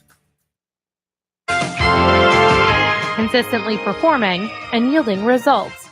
Hello, I'm Megan Grebner, and this is Managing for Profit on Brownfield, a content partnership with Verdesian Life Sciences. When it comes to performance, making sure crops have enough nutrients available to them is vitally important to a successful growing season. In this Managing for Profit, Eric Luce with Verdesian talks about the evolution of New Charge G and the role it plays in a grower's success. We'll find out more on Brownfield right after this. We depend on our drinking water supply daily, but where does that water come from? Your water provider encourages you to get to know your local water source so together we can protect and preserve it. The investments we make as a community to protect our water source now ensure we have a sustainable drinking water supply for the future. Visit drinktap.org to learn more. This message is brought to you by the American Water Works Association and your local water provider. It's 4 a.m., Monday, and you're literally sucking baby snot through a tube because she's congested. Man, that's love. And if you love her that much, love her enough to make sure she's buckled in the right car seat. To make sure your child's in the right seat for their age and size, visit nhtsa.gov/the right seat. Show them you love them. Keep them safe. Visit nhtsa.gov/the right seat. Brought to you by the National Highway Traffic Safety Administration and the Ad Council. New Charge G plays a critical role in a farmer's nutrient plan. Eric Luce, a technical development manager with Verdesian, says New Charge G is backed by Nutrisphere in technology, which has a decade of performance and results. Farmers know that available nitrogen equals a much better use of their fertilizer investment. In turn, this gives them the confidence to apply just what they think they need for this year's crop without over-applying. And let's remember that nitrogen fertilizer is generally a farmer's most expensive input after their seed purchase. He tells Brownfield New Charge G is the next generation of nitrogen stabilization products. New Charge G contains a proprietary T5 tetrapolymer providing nitrogen efficiency. So this gives improved efficacy across a wide range of soil pHs and leads to more consistent performance across soil types. So ultimately, this means more gain from every unit of nitrogen. Even more, New Charge G has improved handling characteristics for blending and spreading of dry granular nitrogen fertilizers. And this could be urea alone or one of the many common urea and ammonium sulfate dry blends. You'll find this product has a non-volatile polymer that does not dissipate after pre-treating. This offers unprecedented convenience for both the dealer and the customer. Luce says products are continually evolving and improving, and Verdesian took user and applicator feedback to heart. Our technical sales team is always listening to hear of any possible opportunities for improvement, whether it be in performance, placement, or product handling. Now, New Charge G is going to give both the dealer and the farmer total flexibility, as it can be applied on fertilizer and immediately spread, or it can be stored for later application when the weather allows. So once applied, this product can last for months and months rather than just weeks or days like some of the other products that farmers may be hearing about. And even better, New Charge G has excellent handling properties with minimal buildup that offer consistent delivery. And our dealers know that an even application of product onto their fertilizer translates to an even and accurate application across their customer's field every time. He says protecting a farmer's most expensive fertilizer input to ensure that it is there when the crop needs it most could make a huge difference in the farmer's return on investment. It enjoys that gold standard in field performance with a 9 bushel per acre advantage over the untreated acre, as tested across numerous trials and used on millions and millions of acres. I'm Megan Grebner with Managing for Profit on Brownfield, a content partnership with Verdesian Life Sciences. If you own a pair of Skechers, this ad is not for you because you already know they're the most comfortable shoes on the planet. This ad is for those who have never tried Skechers, for the few who have never experienced the otherworldly comfort of Skechers air-cooled memory foam, never floated across the ground on comfort pods, or experienced Skechers seamless knits. You're missing out. That's like never petting a puppy. So we've made this ad for you. Skechers, live comfortably. Available at a Skechers store near you or wherever stylish shoes are sold. Ever wanted to speak another language? Babbel can get you confidently speaking Spanish, French, or German within weeks. I just started learning Spanish with Babbel, and it's really helping my pronunciation. ¿Cómo te llamas? ¿Cómo te llamas? Haha, I got it. I wish I had tried Babbel sooner.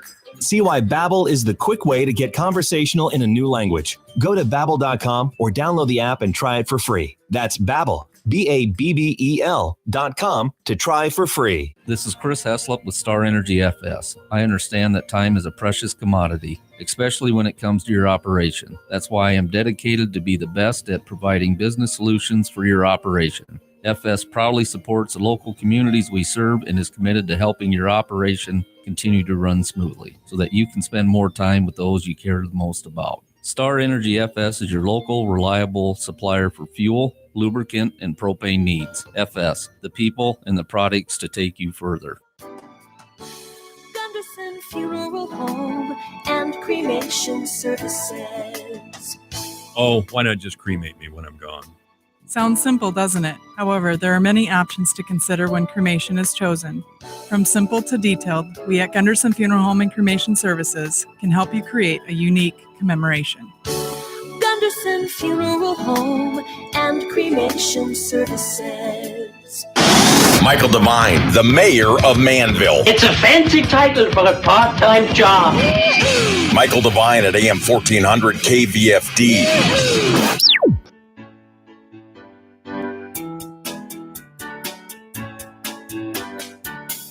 Support for the Iowa Watch Connection comes from the Iowa Insurance Division's Iowa Fraud Fighters program. This statewide initiative educates Iowans on how to double check before they invest and shield their savings from scammers. Thousands of Iowans have attended fraud fighter forums across the state to learn about new scams circulating in their area and how to stay a step ahead of fraudsters. Learn how to fight fraud and why it is important to report scams at iowafraudfighters.gov. The Iowa Watch Connection radio program is part of a statewide audience engagement project organized by the Iowa Center for Public Affairs Journalism, an independent, nonprofit, nonpartisan news organization. The center is dedicated to producing high-quality investigative and community affairs journalism in Iowa, while also training journalism students to do this work at a high ethical level. The center is found online at iowawatch.org. Welcome back to the Iowa Watch Connection. I'm Jeff Stein.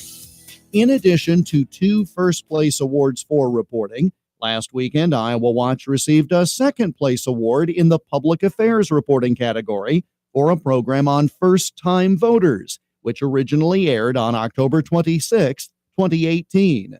Here is Iowa Watch reporter Lily Bolke. Well, some first-time Iowa voters are well informed about the 2018 gubernatorial race between Republican incumbent Kim Reynolds, Democrat Fred Hubbell, and Libertarian Jake Porter. Others getting ready to vote for the first time are still doing research. Some 18 and 19-year-old Iowans are not even sure whether they plan to vote at all. Iowa Watch talked to first-time voters about whether the gubernatorial campaigns are appealing to them, as well as what kind of information they are looking for and what issues they think are most important. Lauren Reese, for example, does not know yet whether she is going to vote, nor who she will vote for if she chooses to cast a ballot. She's 18 and from Monticello. I haven't really thought about it a whole lot, no. I don't know yet. I'm not sure. Many of the people we talked to said they care about candidates' stances on social issues in the state, such as abortion, immigration, and transgender rights. Amber Jensen is 20 years old and a first-time voter from Davenport.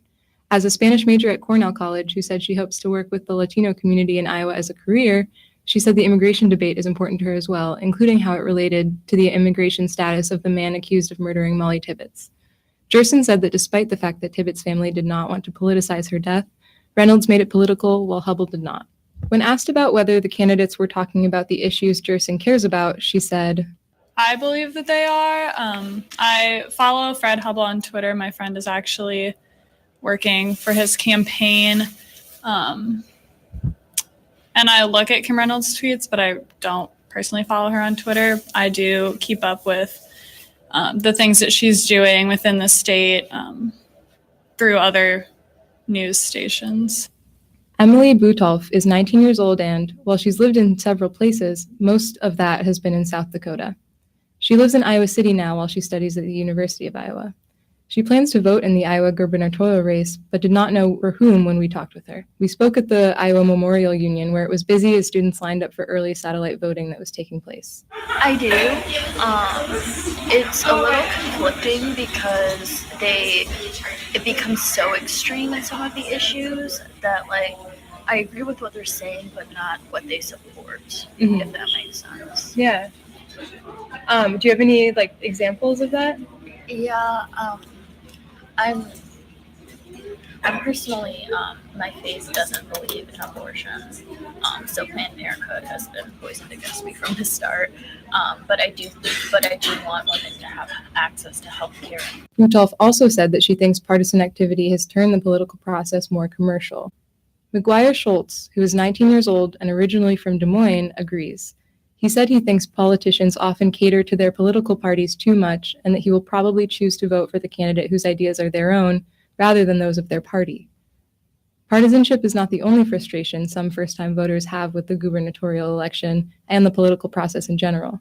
Tyler Dennis is a 19-year-old from Cedar Rapids and said he finds that different media biases impact the political process and determine who people vote for. Do you think the media has been doing an okay job of sort of covering the two candidates from your point of view? Or do I you think the media is very swayed, and you can see that by comparing different media outlets. Some media sources are more liberal and some are more conservative, and you can see that difference on how their bias and how they portray the different candidates and how often they do and in what light. Schultz said he talked to his dad about voting, and his dad told him that it's pretty easy. However, he said that while he's excited to vote for the first time, he's also nervous. The reason he had not yet cast his vote when we spoke was his lack of knowledge on the different candidates. The hard part is informing yourself, I think, knowing what's going on, he said. That's what's been holding me back. I don't want to go up there and vote and then not really know what I'm voting on. I'm Lily Bolke for the Iowa Watch Connection. That program on reaching first-time voters received a second-place award in the Public Affairs Reporting category at last week's statewide News Awards presentation, as did a segment of the report on year-round interest in politics. That was in the Best Use of Actuality category. And a trio of programs presented with honorable mention awards. Our report on the state of modern-day journalism, that was in the Public Service category. A report on the cost of college textbooks in the in-depth or series reporting category. And within general reporting, our extended conversation with former U.S. Senator Tom Harkin.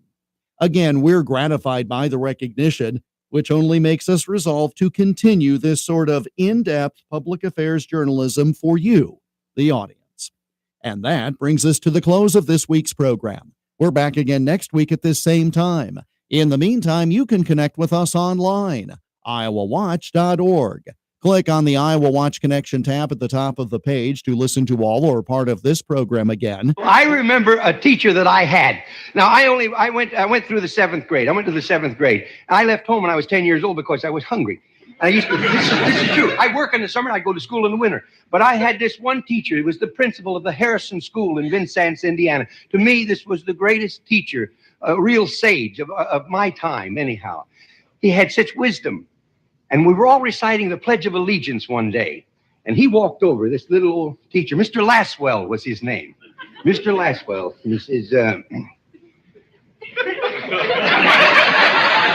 And he says, I've been listening to you boys and girls recite the Pledge of Allegiance all semester.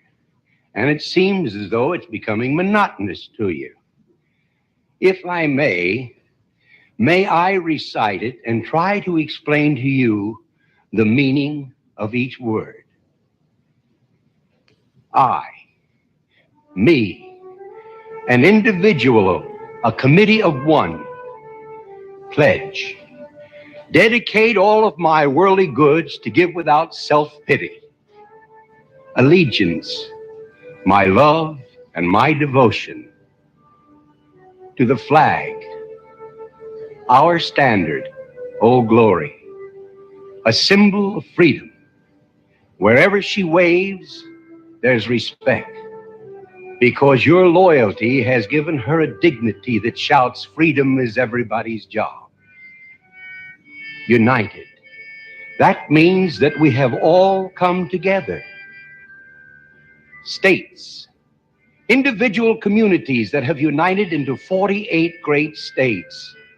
48 individual communities with pride and dignity and purpose, all divided with imaginary boundaries, yet united to a common purpose, and that's love for country. And to the republic, a state in which sovereign power is invested in representatives chosen by the people to govern. And government is the people.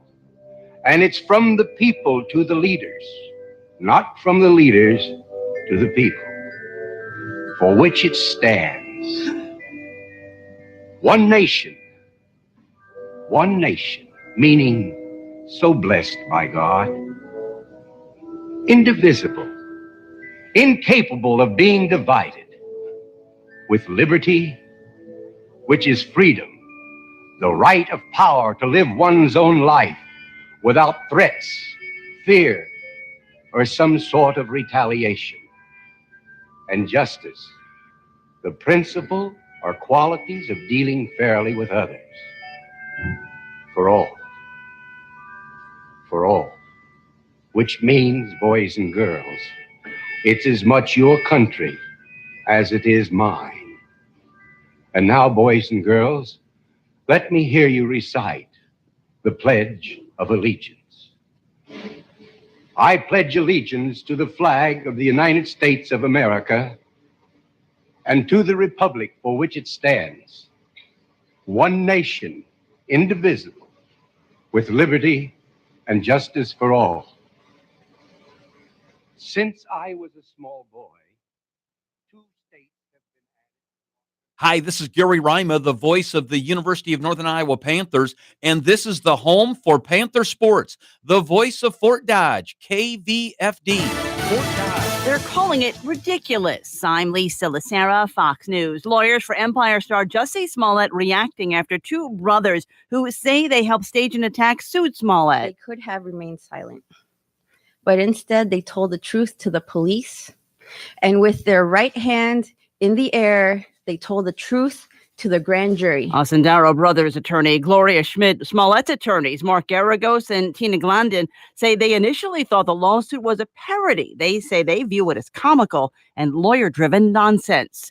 The Mueller investigation has had an adverse effect on our democracy. That from White House senior advisor and President Trump's son-in-law, Jared Kushner. The media spends so much time focusing on it, and quite frankly, the whole thing's just a big distraction for the country. Kushner with a comment at a Time magazine forum. President Trump's 2016 opponent Hillary Clinton at the same event said she thinks there's enough there that any other person who had engaged in those acts would certainly have been indicted. But the Justice Department rule is that you cannot indict a sitting president. The Supreme Court appears ready to uphold the Trump administration's plan to ask about citizenship on the 2020 census. 3 lower courts have so far blocked the plan to ask every resident about citizenship. Wall Street in the green with the S&P surpassing the peak it set last September. Tech-heavy NASDAQ and the S&P 500 both finishing in record territory, all-time highs. The Dow up 145 points, the S&P 500 up 25, the NASDAQ up 105. The story behind the moves, better earnings. Twitter shares up 15.5% after reporting earnings that handily beat expectations. The company crediting its efforts to weed out spam and target ads. The number of monthly active users also strong, up 9 million to 330 million. Jerry Willis with the Fox Business Network on the floor of the New York Stock Exchange. This is Fox News.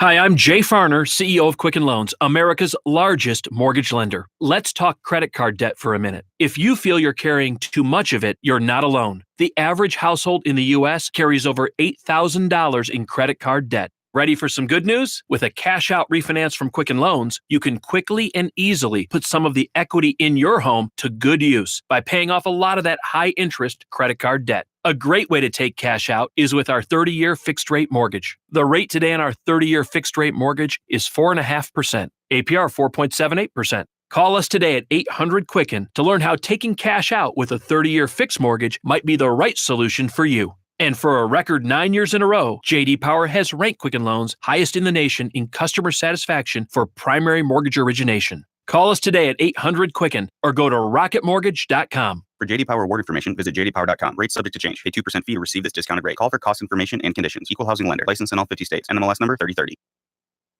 Your news, your town, your station. KVFD News when it breaks.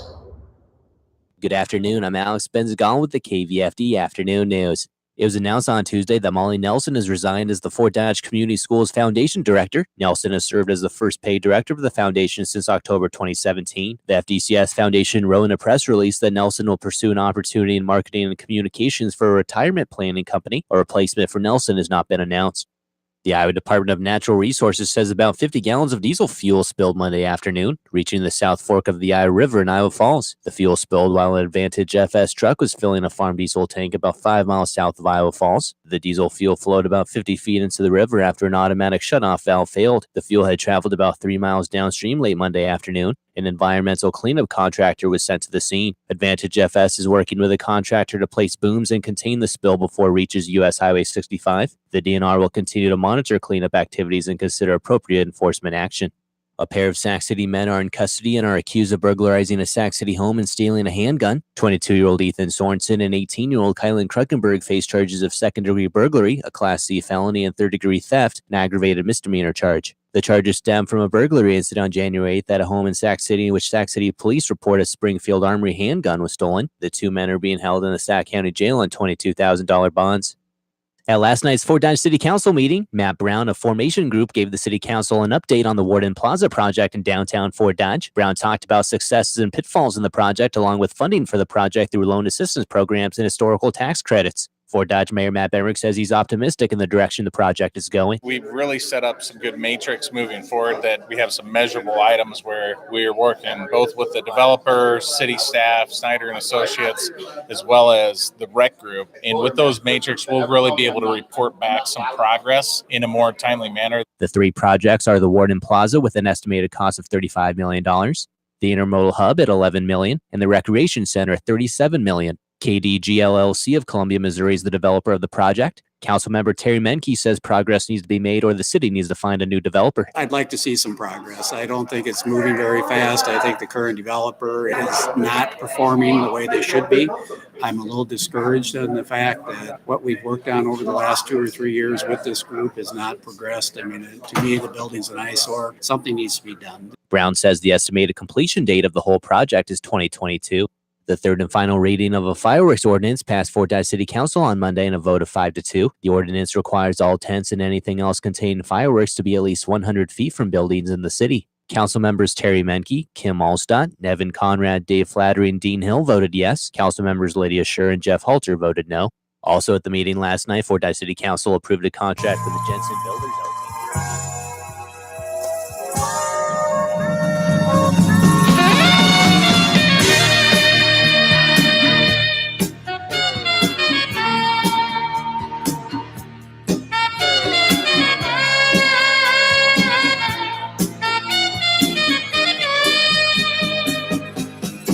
Live from the headquarters of Ramsey Solutions, broadcasting from the Dollar Car Rental Studios, it's the Dave Ramsey Show, where debt is dumb, cash is king, and the paid-off home mortgage has taken the place of the BMW as the status symbol of choice. I'm Dave Ramsey, your host. Thanks for joining us. Open phones at 888-825-5225. 888-825-5225. Tyler's with us in Pittsburgh. Hi, Tyler. Welcome to the Dave Ramsey Show. Hey, Dave. It's an honor to speak to you today. You too, sir. What's up?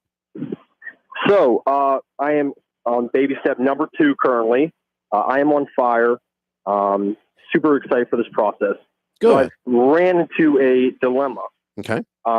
So, I have a mortgage, and last year I pulled out a 30-year mortgage. Mm-hmm.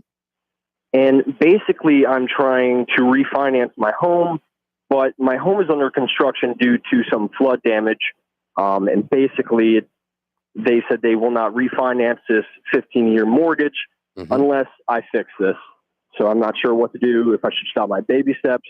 No. If I should just... No. How are you paying for the construction? I all out of pocket. That's currently how I am doing it now. All right. What's the interest rate on your mortgage? Currently with Navy Federal, it is 4.25. Okay. You're not much over market. I mean, you're half a point over or something. You don't need to refinance a mortgage to move it from a 30 to a 15. All you have to do is just pay it like a 15. Yeah. If you calculate the 15-year payment and pay the 15-year payment, it'll pay off in 15 years. Okay. I mean, I'm putting approximately $4,100 per month towards principal at this point. Okay. So you're putting extra towards principal. Yes. Well, after my truck is paid off, and that will be paid off next week. Okay. And after that, my emergency fund of 3 to 6 months, and then that's what that will be. Okay. Well, the order is $1,000 saved first, then no other money saved until you're debt free except the house. And then when you're debt free except the house, then you build your emergency fund of 3 to 6 months of expenses. But it sounds like you're almost there next week anyway. You're going to be at baby step 3. And then you would start putting 15% of your income aside towards retirement. What's the construction going to cost? Approximately $5,000 to finish it, according to their the rules. Okay. Well, before I started my baby step 4, between 3 and 4, I'd probably just knock that construction out. Okay. Now we've got a completed house, and you have everything's paid off except the house, and you start putting 15% of your income away towards retirement, and everything else you can throw at the mortgage, and the mortgage will pay off very quickly. I would not refinance this mortgage. You're not going to have it that long. You're absolutely correct. I guess one of the things I like seeing all my assets in one place, because I have two different banks right now. That's the other thing. So all my main accounts are in PNC. The other one, Navy Federal, where my mortgage is, and it would be easier to transfer money if it was all in the same bank. That's not a big deal. I mean, you can have two. Okay. I mean, I've got more than one bank. In fact, it's not a bad idea to have more than one bank, because that way you don't get caught. You know, if one of them gets screwed up or something, all your money's not over there. It's actually a little safer to have it spread out a little bit and have more than one banking relationship. But you're going to have that mortgage paid off soon anyway. So I think you're doing great. Here's what's interesting. How long have you been working on this plan? Well, currently I've been on the Dave Ramsey kick about 2 years ago. Okay, so how old are you? What was that? How old are you? I'm 25. Okay. So here's what's interesting. In 2 years, you've completely changed the direction of your whole life, not just your money. And the only thing that changed was not Dave Ramsey. What changed was Tyler started paying attention. Yep. And once you start paying attention, magical things happen, don't they? Absolutely, Dave. The one thing that I tell all my coworkers and my family, the only way I'm doing this right now is staying content with, what I have and being grateful and humbling myself. That's kind of how I'm doing this process. That's perfect. Sounds like Rachel's contentment journal. That's exactly what it is. Gratitude, humility, contentment. They work together. And by the way, it doesn't matter how much money you have. Those are three things you need to keep going with. Gratitude, humility, contentment. These are character traits of high quality people. And you already got this down, and you're not even 30. You dialed in, baby. I'm proud of you. Keep it up. Allie's with us in Fresno, California. Hey, Allie, how are you? Hi, Dave. I'm great. How are you? Better than I deserve. How can I help? Okay, so I am in baby step number 2 right now, and we are faced with the decision of either replacing our transmission or buying a used car. Mm-hmm. And I'm wondering, at what point do you not fix it and do you just go the new car route? Well, not new, but used. If the value of the car as it sits with a bad transmission plus the transmission